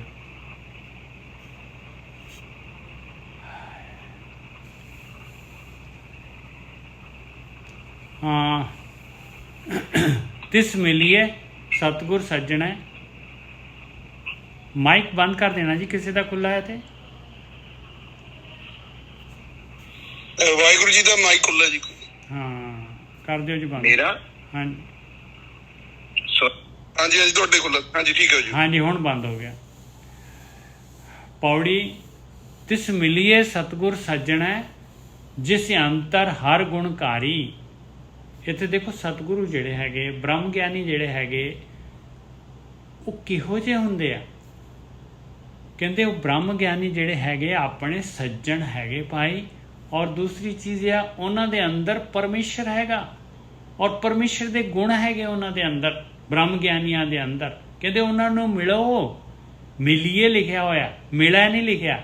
ਲੱਲੇ ਦੀ ਬਿਹਾਰੀ ਹੈਗੀ, ਤਿਸ ਮਿਲੀਏ, ਕਹਿੰਦੇ ਉਹਨਾਂ ਨੂੰ ਮਿਲਣਾ ਚਾਹੀਦਾ ਭਾਈ। ਬ੍ਰਹਮ ਗਿਆਨੀਆਂ ਦੀ ਸੰਗਤ ਕਰਨੀ ਚਾਹੀਦੀ ਹੈ ਉਹਨਾਂ ਸੱਜਣਾ ਦੀ, ਕਿਉਂਕਿ ਉਹਨਾਂ ਦੇ ਅੰਦਰ ਪਰਮੇਸ਼ਰ ਹੈ ਗੁਣਕਾਰੀ, ਉਹਦੇ ਗੁਣ ਹੈਗੇ ਪਰਮੇਸ਼ਰ ਦੇ। ਤਿਸ ਮਿਲੀਏ ਸਤਿਗੁਰ ਪ੍ਰੀਤਮ ਹੈ ਜਿਹਨੇ ਹਉਮੈ ਵਿੱਚੋਂ ਮਾਰੀ। ਕਹਿੰਦੇ ਉਹਨੂੰ ਮਿਲੋ, ਸਤਿਗੁਰੂ ਨੂੰ, ਪ੍ਰੀਤਮ ਨੂੰ, ਕਿਉਂਕਿ ਉਹਨਾਂ ਨੇ ਆਪਣੇ ਅੰਦਰੋਂ ਹਉਮੈ ਮਾਰ ਲਈ ਆ, ਉਹਨਾਂ ਨੇ ਗੇਮ ਜਿੱਤ ਲਈ ਆ। ਸੋ ਸਤਿਗੁਰ ਪੂਰਾ ਧਨ ਧਨ ਹੈ ਜਿਹਨੇ ਹਰ ਉਪਦੇਸ਼ ਦੇ ਸਭ ਸ੍ਰਿਸ਼ਟ ਸਵਾਰੀ। ਕਹਿੰਦੇ ਉਹ ਸਤਿਗੁਰੂ, ਉਹ ਬ੍ਰਹਮ ਗਿਆਨੀ, ਉਹ ਕਹਿੰਦੇ ਪੂਰੇ ਆ ਔਰ ਧੰਨ ਧੰਨ ਆ। ਕਹਿੰਦੇ ਧੰਨ ਧੰਨ ਆ ਜਿਹੜੇ ਕਿ ਆਪ ਜਿਹੜੇ ਹੈਗੇ ਆਪ ਮਿਹਨਤ ਕਰਕੇ ਗੇਮ ਜਿੱਤ ਗਏ, ਔਰ ਜਿਹੜੇ ਹੈਗੇ ਗਮਰੋੜ ਨਹੀਂ ਹੋ ਗਏ। ਉਹ ਜਿਹੜੇ ਹੈਗੇ ਉਹ ਦੂਸਰਿਆਂ ਨੂੰ ਉਪਦੇਸ਼ ਦੇਣ ਤੇ ਜਿਹੜਾ ਹੈਗਾ ਦੇ ਕੇ ਸਾਰੀ ਸ੍ਰਿਸ਼ਟੀ ਦੇ ਜੀਵ ਜਿਹੜੇ ਹੈਗੇ ਉਹਨਾਂ ਨੂੰ ਜਿਹੜੇ ਹੈਗੇ ਸਵਾਰ ਰਹੇ, ਸਾਰੀ ਸ੍ਰਿਸ਼ਟੀ ਨੂੰ ਜਿਹੜੇ ਹੈਗੇ ਆ ਉਹਨਾਂ ਨੂੰ ਫਾਇਦਾ ਪਹੁੰਚਾ ਰਹੇ। ਨਿਤ ਜਪਿਓ ਸੰਤੋ ਰਾਮ ਨਾਮ ਭਉਜਲ ਬਿਖ ਤਾਰੀ। ਸੰਤੋ ਕਹਿੰਦੇ ਸਾਧਨਾ ਕਰਨ ਵਾਲਿਆਂ ਨੂੰ, ਕਹਿੰਦੇ ਇਹ ਸਾਧਨਾ ਕਰਨ ਵਾਲੇ ਸੰਤੋ, ਨਿਤ ਜਿਹੜਾ ਹੈਗਾ ਆਹ ਕੰਮ ਨਿਤ ਕਰਿਓ, ਕੋਈ ਦਿਨ ਖਾਲੀ ਨਾ ਜਾਣ ਦਿਓ। ਨਿਤ ਜਪਿਓ, ਕਿੰਨੀ ਤਗੀਦ ਹੈ ਦੇਖੋ, ਜਪਿਓ ਸੰਤੋ, ਸੰਤ ਹੋ ਰਾਮ ਨਾਮ, ਪਰਮੇਸ਼ਰ ਦਾ ਨਾਮ, ਭਉਜਲ ਬਿਖ ਤਾਰੀ। ਇਹ ਭਉਜਲ ਜਿਹੜਾ ਸੰਸਾਰ ਸਮੁੰਦਰ ਹੈ, ਵਿਸ਼ੇ ਵਿਕਾਰਾਂ ਦਾ, ਬਿਖ ਲਿਖਿਆ ਹੋਇਆ ਹੈ। ਇਸ ਭਉਜਲ ਕਾਹਦਾ ਹੈ? ਵਿਸ਼ੇ ਵਿਕਾਰਾਂ ਦਾ, ਸਵਾਦਾਂ ਦਾ ਭਉਜਲ ਹੈਗਾ। ਨਿਤ ਜਪਿਓ ਸੰਤੋ ਰਾਮ ਨਾਮ ਭਉਜਲ ਬਿਖ ਤਾਰੀ। ਇਸੇ ਤਰੀਕੇ ਦੇ ਨਾਲ ਇਹ ਵਿਸ਼ੇ ਵਿਕਾਰਾਂ ਦਾ ਜਿਹੜਾ ਹੈਗਾ ਭਉਜਲ ਇਹ ਤਰਿਆ ਜਾ ਸਕਦਾ ਹੈ। ਗੁਰੇ ਪੂਰੇ ਹਰ ਉਪਦੇਸਿਆ ਗੁਰ ਵਿਟੜਿਓ ਹਉ ਸਦ ਵਾਰੀ। ਕਹਿੰਦੇ ਪੂਰੇ ਗੁਰੂ ਨੇ, ਪੂਰੇ ਸਤਿਗੁਰੂ ਨੇ, ਬ੍ਰਹਮ ਗਿਆਨੀਆਂ ਨੇ ਉਹ ਮਾਲਕ ਪਰਮਾਤਮਾ ਦਾ ਉਪਦੇਸ਼ ਦਿੱਤਾ ਹੈ। ਕਿਵੇਂ ਮਾਲਕ ਪਰਮਾਤਮਾ ਦੇ ਨਾਲ ਜੁੜਨਾ ਹੈਗਾ, ਕਿਵੇਂ ਮਾਲਕ ਪਰਮਾਤਮਾ ਦਾ ਧਿਆਨ ਕਰਨਾ ਹੈਗਾ। ਕਹਿੰਦੇ ਗੁਰੂ ਤੋਂ ਮੈਂ ਹਮੇਸ਼ਾ ਜਿਹੜਾ ਹੈਗਾ ਗੁਰੂ ਤੋਂ ਕੁਰਬਾਨ ਜਾਣਾ ਹੈ ਭਾਈ, ਹਮੇਸ਼ਾ ਗੁਰੂ ਦਾ ਸ਼ੁਕਰਗੁਜ਼ਾਰ ਹਾਂ ਮੈਂ, ਕਿਉਂਕਿ ਜਿਹਨੇ ਮੈਨੂੰ ਉਹ ਮਾਲਕ ਪਰਮਾਤਮਾ ਦੀ ਭਗਤੀ ਕਰਨ ਦਾ, ਸੱਚ ਦੇ ਨਾਲ ਜੁੜਨ ਦਾ ਜਿਹੜਾ ਉਪਦੇਸ਼ ਦਿੱਤਾ। ਹਾਂਜੀ ਵੀਰ ਜੀ। ਹਾਂਜੀ ਠੀਕ ਹੈ ਜੀ। ਸੰਗਤ ਜੀ ਉੱਪਰ ਦੱਸੋ, ਦੇਖੋ ਤੇ ਕਹਿੰਦੇ ਤਿਸ ਮਿਲਿਆ ਸਤਿਗੁਰ ਸੱਜਣਾ ਜਿਸ ਅੰਤਰ ਹਰ ਗੁਣਕਾਰੀ। ਤਿਸ ਮਿਲੀ ਮਿਲੀਏ, ਮਿਲੋ, ਕਹਿੰਦੇ ਜ਼ਰੂਰ ਮਿਲੋ। ਕਹਿੰਦੇ ਉਹਨੂੰ ਮਿਲੋ ਜਾ ਕੇ। ਹਾਂ, ਕਿਹਨੂੰ? ਜਿਹਨੇ ਆਪਣੀ ਆਤਮਾ ਨੂੰ ਪ੍ਰਗਟ ਕਰ ਲਿਆ ਹੈ। ਬਿਲਕੁਲ।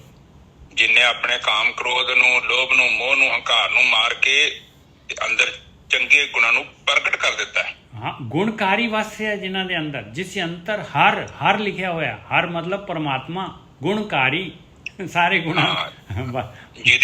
ਜਿਹਦੀ ਪਰਛਾਵੇਂ ਹਨ ਆ ਚੰਗੇ ਗੁਣ। ਹਾਂ, ਦਾਨ ਦੇਣਾ, ਵੰਡ ਕੇ ਛਕਣਾ, ਇਮਾਨਦਾਰੀ, ਵਫਾਦਾਰੀ, ਸੱਚ ਬੋਲਣਾ, ਸੱਚ ਤੇ ਚੱਲਣਾ, ਸੱਚ ਪੀਣਾ, ਸੱਚ ਖਾਣਾ, ਸੱਚ ਦੇਖਣਾ, ਸੱਚ ਨੂੰ ਅਨੁਭਵ ਕਰਨਾ।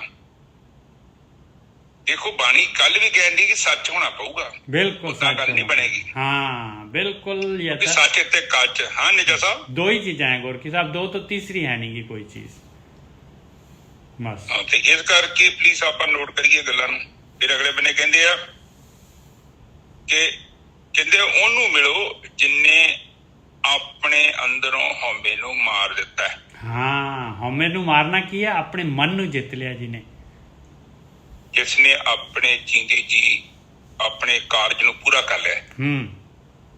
ਜਿਸ ਨੇ ਇਸ ਦੇਖੋ ਹਉਮੈ ਜਦ ਤੱਕ ਹੈਗੀ ਨਾ ਉਹਨਾਂ ਚ ਰੱਬ ਨਹੀਂ ਹੈਗਾ ਨਾ, ਪ੍ਰਗਟ ਦੋ ਚੀਜ਼ ਨਾ। ਹਾਂ, ਜਿੱਦਾਂ ਨਿਜਾ ਸਾਹਿਬ ਬਾਣੀ ਕਹਿੰਦੀ ਜਬ ਹਮ ਹੋਤੇ ਤਬ ਤੁਮ ਨਹੀਂ, ਜਬ ਤੁਮ ਹੋਤੇ ਤਬ ਹਮ ਨਹੀਂ। ਬਿਲਕੁਲ। ਜਿੰਨਾ ਚਿਰ ਤੱਕ ਮੇਰੀ ਹਉਮੈ ਹੈਗੀ ਆ ਤਦ ਤੱਕ ਤੂੰ ਨਹੀਂ ਹੈਗਾ। ਔਰ ਬਾਣੀ ਇਹ ਵੀ ਕਹਿੰਦੀ ਹੈ ਗੋਰਖੀ ਸਾਹਿਬ ਕਿ ਹਉਮੈ ਨਾਮੇ ਨਾਲ ਵਿਰੋਧ ਹੈ, ਦੋਏ ਨਾ ਬਸੇ ਇੱਕ ਠਾਏ। ਨਾਮ ਨਹੀਂ ਪ੍ਰਗਟ ਹੋਏਗਾ, ਨਾਮ ਨਹੀਂ ਮਿਲੇਗਾ ਤੇ ਪਰਮਾਤਮਾ ਨਹੀਂ ਆਏਗਾ ਬਸ।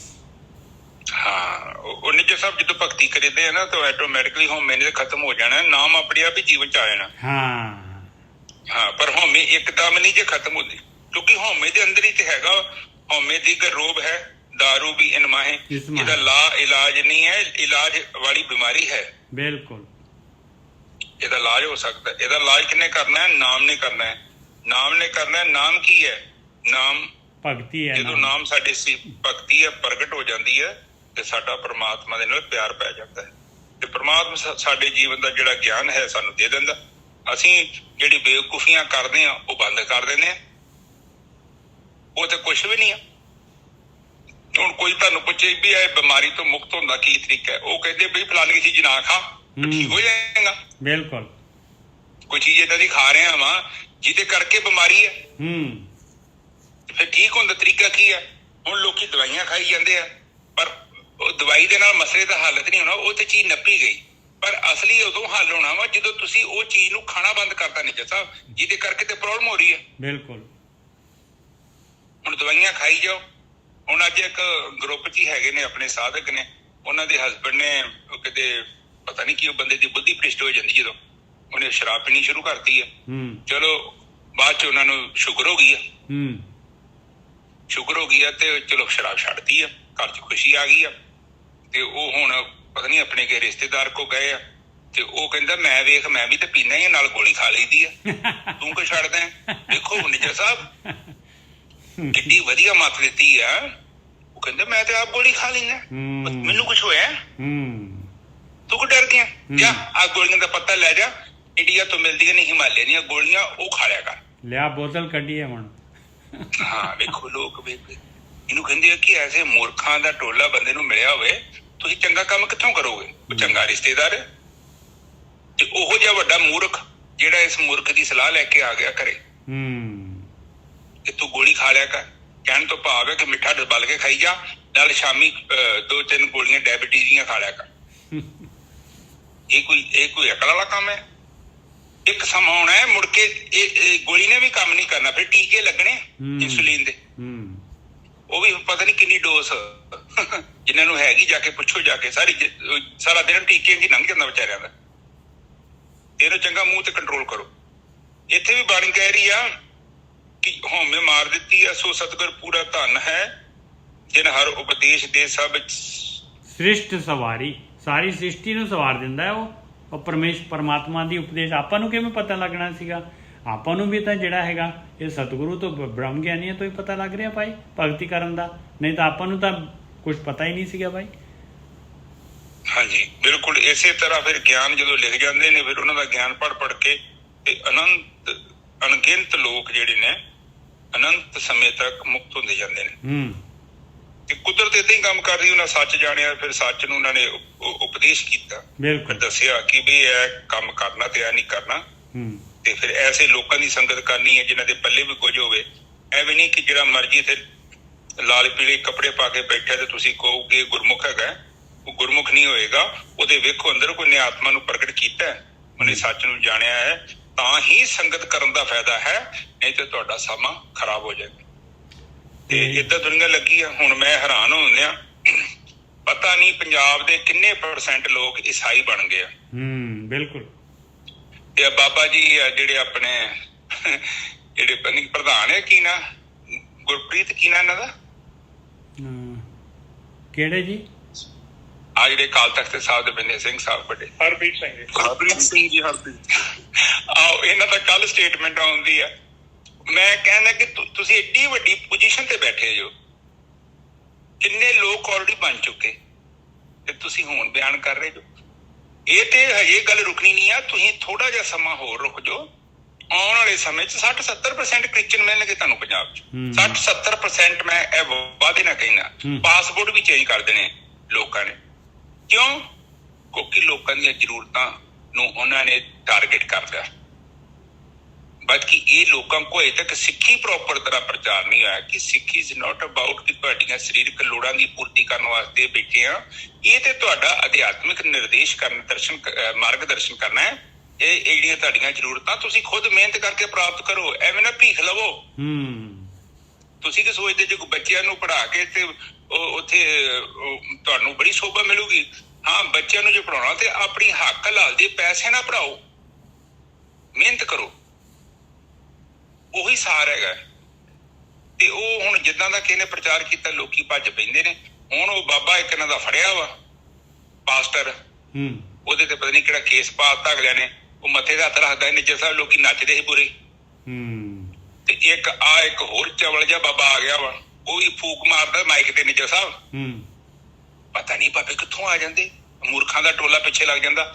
ਉਹ ਹਵਾ ਹੀ ਮਾਰਦਾ ਮਾਈਕ ਤੇ ਲੋਕੀ ਕੰਬੀ ਜਾਂਦੇ ਆ। ਮੈਂ ਕਿਹਾ ਪਤਾ ਨਹੀਂ ਕੀ ਤਮਾਸ਼ਾ। ਉਹ 10-20 ਬੰਦੇ ਉਹਦੇ ਹੁੰਦੇ ਆ ਤੇ ਬਾਕੀ ਵੇਖੋ ਵੇਖੀ ਕੰਬਣ ਡੈ ਪੈਂਦੇ ਨੇ। ਨਿੱਜਰ ਸਾਹਿਬ ਅੱਜ ਜਿਹਦੇ ਕੋਲ ਨਿੱਕੂ ਗਿਆ ਵਾ, ਇੰਦਰਜੀਤ ਨਿੱਕੂ ਆ, ਉਸ ਦਿਨ ਇੱਕ ਭਾਈ ਨੇ ਫੇਸਬੁੱਕ ਤੇ ਪੋਸਟ ਪਾਈ, ਕਹਿੰਦਾ ਕਿ ਤੂੰ ਇਹ ਬਾਬੇ ਤੋਂ ਵੀ ਗਲਿਆ। ਇਹ ਕਸ਼ਟ ਕਿਹਦੇ ਜੀਵਨ 'ਚ ਨਹੀਂ ਹੈਗਾ।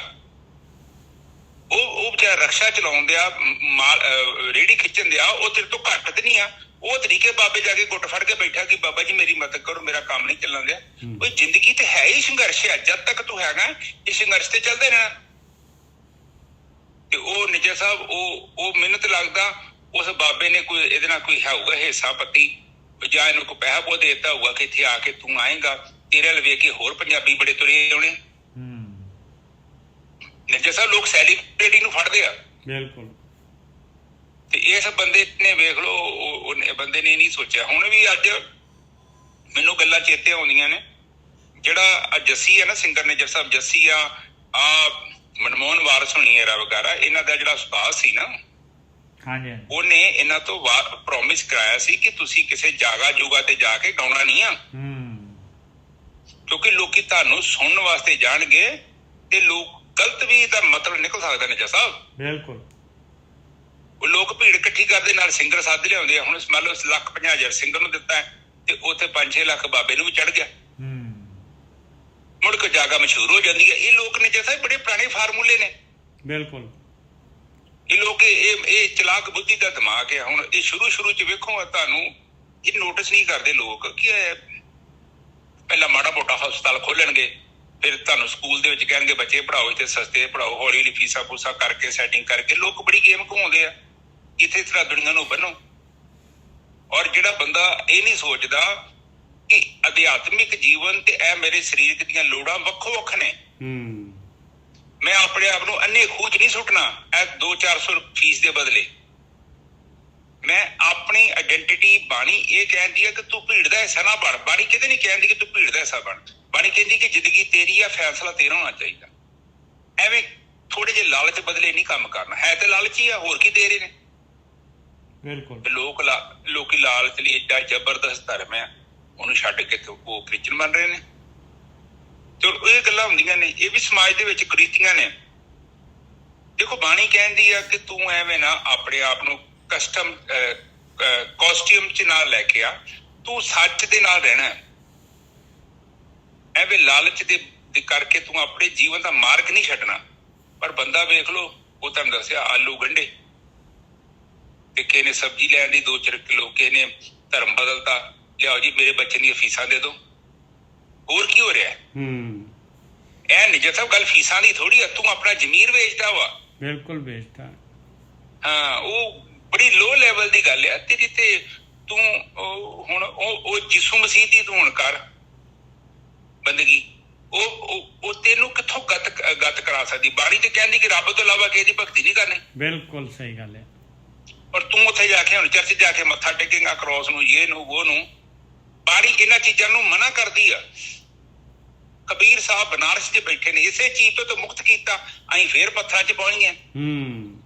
ਸਾਡੇ ਜਿਹੜੇ ਪੈਰੋਕਾਰ ਹੈਗੇ ਨੇ, ਜਿਹੜੇ ਵੀ ਉੱਪਰ ਬੈਠੇ ਨੇ, ਹੁਣ ਮੈਨੂੰ ਤਾਂ ਪਤਾ ਨਹੀਂ ਉੱਤੇ ਕਿਹੜਾ ਬੈਠਾ, ਪਰ ਜੋ ਵੀ ਬੈਠਾ ਉਹਨੂੰ ਇਹ ਸੋਚਣਾ ਚਾਹੀਦਾ ਕਿ ਤੂੰ ਕਮ ਸੇ ਕਮ ਇਹਨਾਂ ਨੂੰ ਇਹ ਦੱਸ ਕਿ ਭਈ ਇੱਥੇ ਗੁਰੂ ਗ੍ਰੰਥ ਸਾਹਿਬ ਦੇ ਵਿੱਚ ਕਿਸੇ ਪਦਾਰਥ ਨੂੰ, ਕਿਸੇ ਮੂਰਤੀ ਨੂੰ, ਕਿਸੇ ਬਿਲਡਿੰਗ ਨੂੰ ਪੂਜਣ ਬਾਰੇ ਕੁਝ ਨਹੀਂ ਕਿਹਾ ਗਿਆ ਨਾ। ਇਹ ਚੀਜ਼ ਨੂੰ ਅਵੋਇਡ ਕੀਤਾ ਹੈ। ਤੁਸੀਂ ਸੱਚ ਦੱਸੋ ਲੋਕਾਂ ਨੂੰ, ਤਾਂ ਹੀ ਲੋਕਾਂ 'ਚ ਅਵੇਅਰਨੈਸ ਆਊਗੀ। ਕਿਉਂਕਿ ਇਹ ਵੀ ਇੱਕ ਹਿਸਾਬ ਦਾ ਨਿੱਜ ਸਾਹਿਬ ਭਰਮ ਹੀ ਆ, ਭਰਮ 'ਚ ਪਾਇਆ ਲੋਕਾਂ ਨੂੰ। ਬਿਲਕੁਲ। ਹੁਣ ਹਾਂ, ਇਸ ਕਰਕੇ ਸਾਨੂੰ ਸੋਚਣ ਦੀ ਲੋੜ ਆ। ਮੈਂ ਤੇ ਉਹ ਕਹਿਣਾ ਚਾਹੁੰਦਾ। ਫਿਰ ਅਗਲੇ ਬੰਨੇ ਦੇਖੀਏ ਆ ਨਿੱਜ ਸਾਹਿਬ ਅੱਗੇ ਬੋਲੋ। ਤੁਕ ਨਿਤ ਜਪੀ ਹੋ ਸੰਤੋ ਰਾਮ ਨਾਮ ਪੌਜਲ ਬਿਖ ਤਾਰੀ। ਮਹਾਰਾਜ ਕਹਿ ਰਹੇ ਆ ਭਾਈ, ਹੇ ਸੰਤੋ, ਤੁਸੀਂ ਨਿਤ ਜਿਹੜਾ ਸੱਚ ਦੇ ਨਾਲ ਜੁੜਨਾ ਆ, ਨਿਤ ਸੱਚ ਦੇ ਨਾਲ ਜੁੜਨਾ ਹੈ, ਨਿਤ ਆਤਮਾ ਦੇ ਨੇੜੇ ਹੋਣਾ ਆ। ਨਹੀਂ ਤਾਂ ਜਿਹੜਾ ਹੈਗਾ ਝੂਠ ਜਿਹੜਾ ਹੈਗਾ ਤੁਹਾਨੂੰ ਫਿਰ ਛਾ ਜਾਏਗਾ ਤੁਹਾਡੇ ਉੱਤੇ ਝੂਠ। ਨਿਤ ਦਾ ਕੰਮ ਇਹ ਕਰਨਾ ਹੈ। ਇਹ ਭੌਜਲ ਜਿਹੜਾ ਹੈਗਾ, ਇਹ ਝੂਠ ਦਾ ਭੌਜਲ ਮਾਲਕ ਨੇ ਬਣਾਇਆ ਹੋਇਆ ਆ। ਇਹ ਕੱਚ ਜਿਹੜਾ ਹੈਗਾ, ਇਹ ਇਸ ਤਰੀਕੇ ਦੇ ਨਾਲ ਤਰਿਆ ਜਾ ਸਕਦਾ ਹੈ। ਹਾਂਜੀ ਵੀਰ ਜੀ।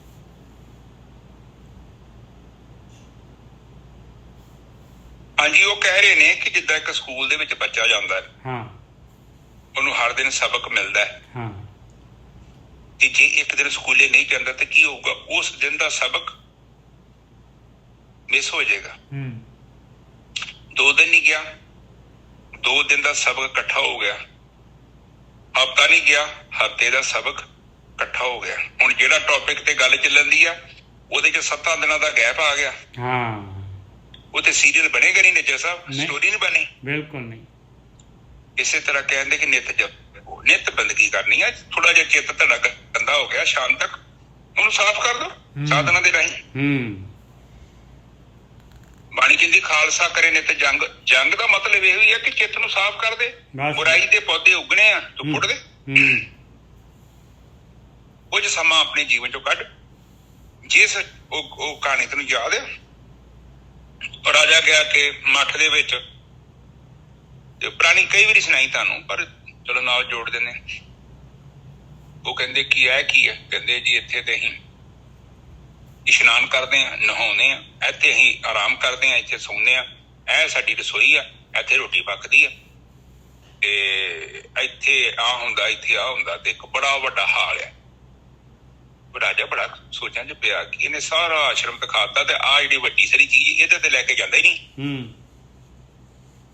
ਇੱਥੇ ਕੱਪੜੇ ਧੋਈਦੇ ਆ, ਇੱਥੇ ਨਹਾਈਦਾ ਵਾ, ਇੱਥੇ ਖਾਣਾ ਤਿਆਰ ਹੁੰਦਾ, ਇੱਥੇ ਖਾਣਾ ਖਾਂਦੇ ਆ, ਇੱਥੇ ਸੌਂਦੇ ਆ, ਇੱਥੋਂ ਪਾਣੀ ਪੀਂਦੇ ਆ, ਸਾਰਾ ਕੁਝ ਦੱਸਦਾ। ਤੇ ਰਾਜੇ ਨੂੰ ਕਹਿੰਦੇ ਰਾਜਾ ਜੀ ਫੇਰ ਹੋ ਗਈ ਸਮਾਪਤੀ। ਤੇ ਰਾਜਾ ਜੀ ਨੇ ਕਿਹਾ ਕਿ ਆਹ ਐਡਾ ਵੱਡਾ ਵਿੱਚ ਹਾਲ ਹੈ, ਇੱਥੇ ਕੀ ਕਰਦੇ ਜੋ? ਇਹਦੇ ਤੇ ਲੈ ਕੇ ਨਹੀਂ ਗਏ। ਉਹ ਕਹਿੰਦੇ ਮਹਾਰਾਜ ਇੱਥੇ ਕੁਛ ਨਹੀਂ ਕਰਦੇ। ਇੱਥੇ ਹੀ ਜਦੋਂ ਜਾਂਦੇ ਆ ਨਾ, ਅਸੀਂ ਆਪਣੇ ਆਪ ਨੂੰ ਉਸ ਪਰਮਾਤਮਾ ਦੇ ਚਰਨਾਂ 'ਚ ਅਰਪਣ ਕਰ ਦਿੰਦੇ। ਉਹ ਕਰਦਾ, ਅਸੀਂ ਕੁਛ ਨਹੀਂ ਕਰਦੇ।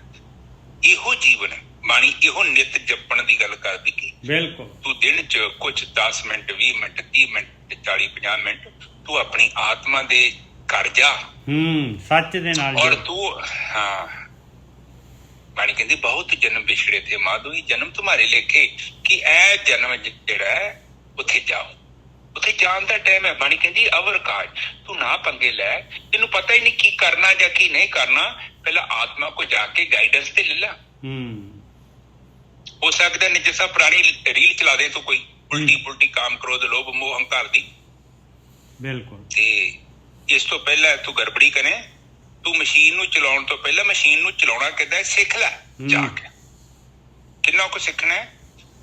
ਜਿਨ੍ਹਾਂ ਦੇ ਪੱਲੇ ਆ ਕੁਛ, ਜੋ ਕੇਵਲ ਗੱਲਾਂ ਦੇ ਕੜਾਹ ਨਾ ਬਣਾਉਣ, ਅਸਲ ਦੇ ਵਿੱਚ ਉਹਨਾਂ ਨੇ ਵੀ ਉਸ ਜੀਵਨ ਨੂੰ ਜਾਣਿਆ ਹੋਵੇ, ਉੱਥੇ ਚੱਲੇ ਹੋਣ, ਆਪ ਉਹਨਾਂ ਨੇ ਉਸ ਚੀਜ਼ ਨੂੰ ਦੇਖਿਆ ਹੋਵੇ ਔਰ ਉਹਨਾਂ ਦੀ ਸੰਗਤ ਕਰਨੀ ਹੈ। ਤੇ ਸੰਗਤ ਤੋਂ ਭਾਵ ਉਹ ਕੋਈ ਬਾਬੇ ਬੂਬੇ ਨਹੀਂ ਹੁੰਦੇ, ਸਾਡੇ ਵਰਗੇ ਹੀ ਬੰਦੇ ਨੇ ਉਹ। they are just ordinary people, they are not like Baba ji ਕੋਈ ਸੰਤ ਨਹੀਂ ਬਣ ਗਏ ਉਹ ਬਸ ਉਹਨਾਂ ਨੇ ਥੋੜਾ ਜਿਹਾ ਆਪਣੇ ਚਿੱਤ ਨੂੰ ਸਾਫ਼ ਕੀਤਾ। ਉਹਨਾਂ ਕੋਲ ਕੁਛ ਨਾ ਕੋਈ ਟੈਕਨੀਕ ਹੈਗੀ, ਉਹਨਾਂ ਕੋਲ ਵਿਧੀ ਹੈ ਜਿਹਦੇ ਕਰਕੇ ਉਹ ਕੱਪੜੇ ਸਾਫ਼ ਕਰ ਰਹੇ ਨੇ। ਜੇ ਤੈਨੂੰ ਲੱਗਦਾ ਕਿ ਉਹਦਾ ਕੱਪੜਾ ਥੋੜਾ ਬਹੁਤਾ ਸਾਫ਼ ਆ ਤੇ ਉਹ ਕੋ ਪੁੱਛ ਕਿ ਵੀ ਕੱਪੜੇ ਲਈ ਧੋਣ ਲਈ ਸਾਬਣ ਕਿੱਥੋਂ ਲਿਆਂਦਾ ਹੈ, ਬਸ ਇੰਨੀ ਗੱਲ ਹੈ। ਤੂੰ ਵੀ ਲਿਆਈ ਤੇ ਤੂੰ ਆਪਣਾ ਸਾਫ਼ ਕਰ ਲਈ। ਪਰ ਇੱਕ ਬੰਦੇ ਨੇ ਕੱਪੜੇ ਧੋਤੇ ਤੇ ਆਪਾਂ ਉਹਦੇ ਚੌਂਤਰੇ 'ਚ ਬਹਿ ਜਾਈਏ ਤੇ ਨਾ ਹੈ ਨੱਜਾ ਸਾਹਿਬ, ਉਹ ਸਾਡੇ ਥੋੜੀ ਸਾਫ਼ ਹੋ ਜਾਣੇ ਨਾ। ਪਰ ਆਪਾਂ ਏਦਾਂ ਹੀ ਸੋਚਦੇ ਹਾਂ, ਲੋਕ ਤੇ ਜ਼ਿਆਦਾ ਤੇ ਪੰਜਾਬ 'ਚ ਏਦਾਂ ਸੋਚ ਕੇ ਬੈਠੇ ਆ ਕਿ ਇੱਕ ਬਾਬੇ ਦੇ ਕੱਪੜੇ ਚਿੱਟੇ ਨੇ, ਹੁਣ ਪਤਾ ਨਹੀਂ ਚਿੱਟੇ ਹੈ ਜਾਂ ਨਹੀਂ ਹੈ, ਪਰ ਜਾਨੇ ਲੈਟ ਲੂਟ ਜ਼ਿਆਦਾ ਜਗਾਈ ਹੈ ਤੇ ਉਹ ਲੋਕ ਉੱਥੇ ਬੈਠੇ ਨੇ, ਸਾਡੇ ਕੱਪੜੇ ਵੀ ਸਾਫ਼ ਹੋ ਜਾਣਗੇ। ਪਰ ਏਦਾਂ ਨਹੀਂ ਗੱਲ ਬਣੇਗੀ। ਬਾਣੀ ਕਹਿੰਦੀ ਆ ਕਿਦ ਬਿਦ ਨਾ ਪਾਈਏ ਮੈਂ ਕੀਏ ਕਰਮ ਅਨੇਕਾਂ। ਬਹੁਤ ਕਰਕੇ ਕੋਸ਼ਿਸ਼ਾਂ ਦੇਖੀਆਂ ਨੇ ਪਰ ਏਦਾਂ ਗੱਲ ਨਹੀਂ ਬਣੀ। ਹਾਰ ਪਰਿਓ ਸਵਾਮੀ ਕੇ ਦੁਆਰੇ ਦੀਜੇ ਬੁੱਧ ਵਿਵੇਕਾਂ। ਏਦਾਂ ਹੀ ਨਹੀਂ ਦਰ ਸਾਹਿਬ? ਬਿਲਕੁਲ ਏਦਾਂ ਹੀ ਹੈ ਜੀ। ਹਾਂ, ਤੇ ਪਰਮਾਤਮਾ ਦੇ ਚਰਨਾਂ 'ਚ ਆਪਣੇ ਆਪ ਨੂੰ ਅਰਪਣ ਕਰ ਦੋ। ਉੱਥੇ ਹਾਰ ਜੀ ਕਹਿੰਦਾ, ਉੱਥੇ ਨਾ ਪੰਗਾ ਲੈਣ ਤੇ ਫਿਰ ਕੀ ਹੋਊਗਾ? ਫਿਰ ਪਰਮਾਤਮਾ ਤੈਨੂੰ ਬੁੱਧੀ ਵਿਵੇਕ ਬੁੱਧੀ ਦੇ ਦੂਗਾ ਤੇ ਵਿਵੇਕ ਬੁੱਧੀ ਭਵ ਸਾਗਰ ਤੋਂ ਤੁਹਾਨੂੰ ਚੁੱਕ ਕੇ ਬਾਹਰ ਲੈ ਜਾਂਦੀ। ਗੱਲ ਹੀ ਨਹੀਂ ਪ੍ਰੋਬਲਮ ਵਾਲੀ। ਅੱਜ ਦੀ ਵਿਚਾਰ ਇੱਥੇ ਜੀ। ਹਾਂਜੀ ਬਿਲਕੁਲ ਸਮਾਪਤ ਹੋ। ਹਾਂ,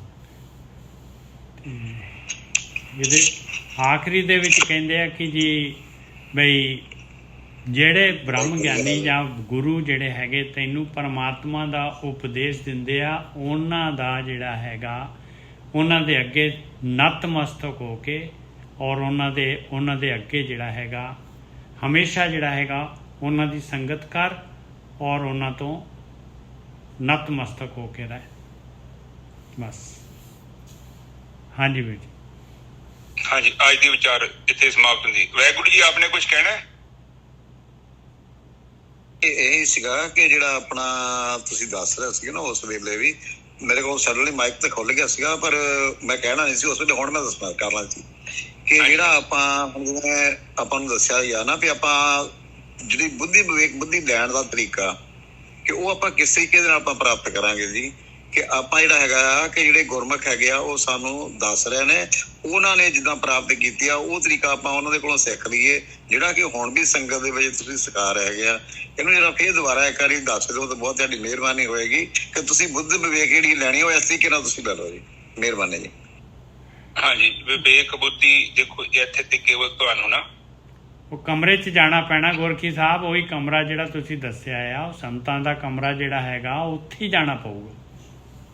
ਹਾਂ, ਇੱਥੇ ਮੈਂ ਆਪ ਜੀ ਨੂੰ ਤੁਹਾਨੂੰ ਦੱਸਦਾ, ਇੱਥੇ ਨਾ ਦੇਖੋ, ਇੱਥੇ ਜਿੰਨਾ ਵੀ ਆਪਾਂ ਵਿਚਾਰ ਚਰਚਾ ਕਰਦੇ ਆ ਨਾ, ਇਹ ਕੇਵਲ ਅਪਰਾ ਵਿਦਿਆ ਹੈ। ਇਹ ਪਰਾ ਵਿਦਿਆ ਨਹੀਂ ਹੈ। ਪਰਾ ਵਿਦਿਆ ਆਪਾਂ ਕਿਸੇ ਨੂੰ ਦੇ ਨਹੀਂ ਸਕਦੇ। ਜਿਹੜੀ ਬੁੱਧੀ ਹੁੰਦੀ ਆ ਤੇ ਜਿਹੜੀ ਵਿਵੇਕ ਬੁੱਧੀ ਹੁੰਦੀ, ਇਹ 'ਚ ਫਰਕ ਆ। ਜਿਹੜੀ ਬੁੱਧੀ ਆ, ਬੁੱਧੀ ਸੰਸਾਰ ਦੇ ਵਿੱਚ ਤੁਹਾਨੂੰ ਕਾਫੀ ਸੁੱਖ ਦੇ ਸਕਦੀ ਆ। ਤੁਹਾਡੇ ਕੋਲ ਵਧੀਆ ਘਰ, ਤੁਹਾਡੇ ਕੋਲ ਵਧੀਆ ਸਾਧਨ, ਤੁਹਾਡੇ ਕੋਲ ਬਹੁਤ ਸਾਰੇ ਪੈਸੇ ਆ ਸਕਦੇ ਆ। ਆਮ ਹੀ ਬੰਦਾ ਤੁਸੀਂ ਵੇਖੋ ਵਿਚਾਰਾ ਤੁਰਿਆ ਫਿਰਦਾ, ਸਾਰੀ ਜ਼ਿੰਦਗੀ ਮਿਹਨਤ ਕਰਦਾ, ਬੜੀ ਮਿਹਨਤ ਕਰਦਾ। ਇੱਕ ਬੰਦਾ ਥੋੜਾ ਜਿਹਾ ਇੰਟੈਲੀਜੈਂਟ ਆ, ਉਹ ਥੋੜੀ ਜਿਹੀ ਮਿਹਨਤ ਕਰਦਾ ਤੇ ਬਹੁਤ ਸਾਰਾ ਪੈਸਾ ਕਮਾ ਲੈਂਦਾ। ਬੰਦੇ ਸੇਮ ਆ। ਇੱਕ ਬੰਦਾ ਕੰਪਿਊਟਰ ਤੇ ਗਾੜੀ ਬੈਠਾ ਪੈਸੇ ਕਮਾ ਰਿਹਾ ਤੇ ਇੱਕ ਬੰਦਾ ਸਾਰੀ ਦਿਹਾੜੀ ਉੱਤੇ ਲੋਹਾ ਚੁੱਕਦਾ, ਪੱਥਰ ਚੁੱਕਦਾ, ਪਤਾ ਨਹੀਂ ਕੀ ਕੋਈ ਕਰਦਾ। ਫਿਰ ਕੇਵਲ ਬੁੱਧੀ ਦਾ ਫਰਕ।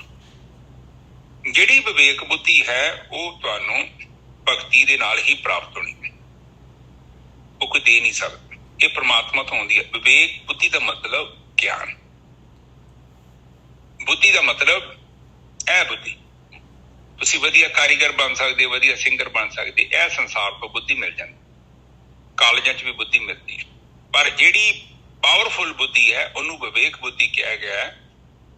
ਜਿਹੜੀ ਬੁੱਧੀ ਸੱਚ ਤੇ ਝੂਠ ਦੇ ਵਿੱਚ ਜੋ ਪ੍ਰੋਬਲਮ ਹੈ, ਜੋ ਫਰਕ ਆ, ਉਹਨੂੰ ਇੱਕਦਮ ਕਲੀਅਰ ਕਰ ਲੈਂਦੀ ਹੈ।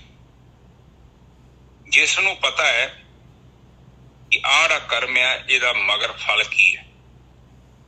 ਵਿਵੇਕ ਬੁੱਧੀ ਦਾ ਮਤਲਬ ਇਹ ਨਹੀਂ ਕੱਲੀ ਬੁੱਧੀ ਦਾ ਪਤਾ ਹੀ ਉਹਨੂੰ, ਉਹ ਫਿਰ ਐਸੇ ਕਰਮ ਵੀ ਨਹੀਂ ਕਰਦਾ, ਮਾੜੇ ਕਰਮ ਨਹੀਂ ਕਰਦਾ, ਐਸੇ ਸੰਸਕਾਰ ਨਹੀਂ ਪੈਦਾ ਕਰਦਾ। ਨਾ ਉਹ ਮਾੜੇ ਕਰਦਾ, ਨਾ ਉਹ ਚੰਗੇ ਕਰਦਾ। ਉਹ ਕੀ ਕਰਦਾ ਹੈ, ਉਹ ਨਦੀ ਦੇ ਨਾਲ ਤੈਰਦਾ ਹੈ, ਬਿਲਕੁਲ ਛੱਡ ਦਿੰਦਾ, ਨਿਊਟਰਲ ਹੁੰਦਾ ਨਿੱਜਰ ਸਾਹਿਬ। ਉਹਦੇ ਵਿੱਚ ਆਪਣਾ ਤਾਂ ਕੁਛ ਹੁੰਦਾ ਵੀ ਨਹੀਂ, ਉਹ ਖਾਲੀ ਬੰਸਰੀ ਬਣ ਜਾਂਦਾ ਹੈ। ਬਾਣੀ 'ਚ ਕਿਹਾ ਗਿਆ ਹੈ, ਜੈਸੀ ਆਵੇ ਖਸਮ ਕੀ ਬਾਣੀ ਤੈਸਾ ਕਰਾਂ, ਤੈਸੜਾ ਕਰੀ ਗਿਆਨ ਵੇ ਲਾ ਲੋ। ਜਿੱਦਾਂ ਦੀ ਮਗਰੋਂ ਚੀਜ਼ ਆ ਰਹੀ ਹੈ ਉਹਨੂੰ ਸੇਮ ਟੂ ਸੇਮ ਅੱਗੇ ਡਿਲੀਵਰ ਕਰਦਾ ਹੈ। ਉਹਦੇ ਵਿੱਚ ਕੁਝ ਐਡ ਨਹੀਂ ਕਰਦਾ, ਏਦਾਂ ਦੀ ਚੀਜ਼ ਨਹੀਂ ਐਡ ਕਰਦਾ ਜਿਹਦੇ ਕਰਕੇ ਉਹਦਾ ਟੇਸਟ ਖਰਾਬ ਹੋ ਜੇ। ਜਿੱਦਾਂ ਦਾ ਪ੍ਰੋਡਕਟ ਆਇਆ ਉਹਨੂੰ ਸੇਮ ਨੂੰ ਸਰਵ ਕਰ ਦਿੰਦਾ। ਸੋ ਇਸ ਕਰਕੇ ਵਿਵੇਕ ਬੁੱਧੀ ਹੈ, ਇਹ ਤੁਹਾਨੂੰ ਪਰਮਾਤਮਾ ਤੋਂ ਹੀ ਮਿਲਣੀ ਹੈ ਔਰ ਉਹਦੇ ਲਈ ਤੁਹਾਨੂੰ ਭਗਤੀ ਕਰਨੀ ਪਵੇਗੀ।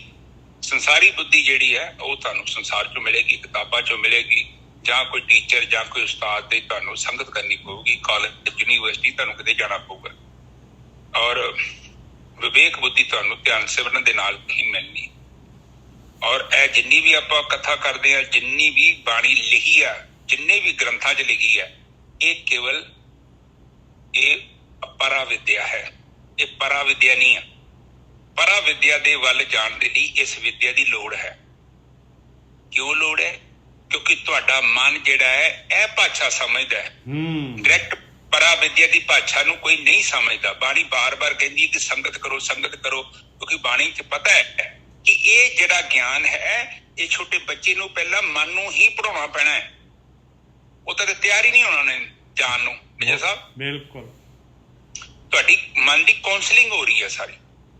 ਇਹ ਕਾਉਂਸਲਿੰਗ ਕਿਸ ਲਈ ਹੋ ਰਹੀ ਹੈ ਕਿ ਭਗਤੀ ਲਈ ਮੰਨ ਜੇ, ਐਗਰੀਮੈਂਟ ਹੋ ਜੇ, ਵਿਵੇਕ ਬੁੱਧੀ ਲੈਣ ਵਾਸਤੇ ਮੰਨ ਜੇ। ਹਾਂ, ਤੇ ਸੋ ਗੱਲਾਂ ਬਾਤਾਂ ਅੱਜ ਦੇ ਵਿਚਾਰੇ ਇੱਥੇ ਸਮਾਪਤ। ਬਹੁਤ ਵਧੀਆ ਗੁਰਕੀ ਸਾਹਿਬ, ਆਖਰੀ ਦੇ ਵਿੱਚ ਤਾਂ ਬਹੁਤ ਹੀ ਜ਼ਿਆਦਾ ਵਧੀਆ ਜੀ, ਬਹੁਤ ਬਹੁਤ ਤੁਹਾਡੀ ਮਿਹਰਬਾਨੀ ਜੀ। ਬਹੁਤ ਸਾਰੇ ਨਾ ਇੱਕ ਵਿਵੇਕ ਸਰ ਹੈਗਾ ਜੀ ਸਰੋਵਰ, ਉੱਥੇ ਬੱਚਿਆਂ ਨੂੰ ਜਾ ਕੇ ਇਸ਼ਨਾਨ ਕਰਦੇ ਕਿ ਤੁਹਾਨੂੰ ਬੁੱਧੀ ਆ ਜਾਏਗੀ। ਵਿਵੇਕ ਬੁੱਧੀ ਤੁਹਾਨੂੰ ਇੱਥੋਂ ਮਿਲ ਜਾਏਗੀ। ਉਹ ਵਿਵੇਕ ਸਰ ਦੇ ਵਿੱਚ ਇਸ਼ਨਾਨ ਕਰਾਉਂਦੇ ਆ ਜੀ। ਜਦ ਕਿ ਉੱਥੇ ਬਾਬਾ ਬੁੱਢਾ ਜੀ ਦੇ ਨਾਲ ਗੁਰੂ ਹਰਗੋਬਿੰਦ ਜੀ ਨੇ ਉਹਨਾਂ ਨੇ ਮਾਤਾ ਕੌਲਾਂ ਦੇ ਬਾਰੇ ਵਿਚਾਰ ਕੀਤੀ ਸੀ। ਉਹ ਉਹਨਾਂ ਨੇ ਜਿਹੜਾ ਗੁਰਮਤਿ ਉੱਥੇ ਕੀਤੀ ਗੱਲ ਦੱਸੀ ਗਈ, ਉਹਨੂੰ ਇਹਨਾਂ ਵਿਵੇਕ ਸਰ ਉਹਦਾ ਨਾਮ ਰੱਖ ਦਿੱਤਾ ਜੀ। ਉੱਥੇ ਕਹਿੰਦੇ ਇਸ਼ਨਾਨ ਕਰਨਾ ਬੱਚਿਆਂ ਨੂੰ ਬੁੱਧੀ ਆ ਜਾਊਗੀ। ਇਸ ਕਰਕੇ ਦੁਬਾਰਾ ਵਿਚਾਰ ਕੀਤਾ। ਬਹੁਤ ਤੁਹਾਡੀ ਮਿਹਰਬਾਨੀ। ਬਹੁਤ ਵਧੀਆ ਨਿਜਲ ਸਾਹਿਬ ਆਖਿਆ ਕਿ ਉਸ ਹਾਲ ਦੇ ਵਿੱਚ ਜਾਓ ਤੇ ਤੁਸੀਂ ਵੀ ਸਾਨੂੰ ਪੂਰੀ ਡਿਟੇਲ ਸਮਝਾਤਾ। ਬਹੁਤ ਤੁਹਾਡੀ ਮਿਹਰਬਾਨੀ। ਆਪਾਂ ਵਾਹਿਗੁਰੂ ਜੀ ਕਾ ਖਾਲਸਾ, ਵਾਹਿਗੁਰੂ ਜੀ ਕੀ ਫਤਿਹ। ਹਾਂਜੀ ਗੁਰੂ ਜੀ ਸਾਹਿਬ, ਵਾਹਿਗੁਰੂ ਜੀ ਕਾ ਖਾਲਸਾ ਤੇ ਵਾਹਿਗੁਰੂ ਜੀ ਕੀ ਫਤਿਹ। ਅੱਜ ਦੀ ਸੰਗਤ ਜੀ ਵਿਚਾਰ ਇੱਥੇ ਸਮਾਪਤ ਹੋ ਗਈ। ਹਾਂਜੀ, ਬਹੁਤ ਵਧੀਆ ਜੀ। ਬਾਕੀ ਸੰਗਤ ਜੀ ਤੁਹਾਡਾ ਕੋਈ ਸਵਾਲ ਹੋਵੇ ਤੇ ਆਪ ਪਲੀਜ਼ ਨਿੱਜਰ ਸਾਹਿਬ ਨੂੰ ਗਰੁੱਪ 'ਚ ਪਾ ਦਿਆ ਕਰੋ, ਆਪਾਂ ਡਿਸਕਸ ਕਰ ਲਿਆ ਕਰਾਂਗੇ। ਠੀਕ ਹੈ।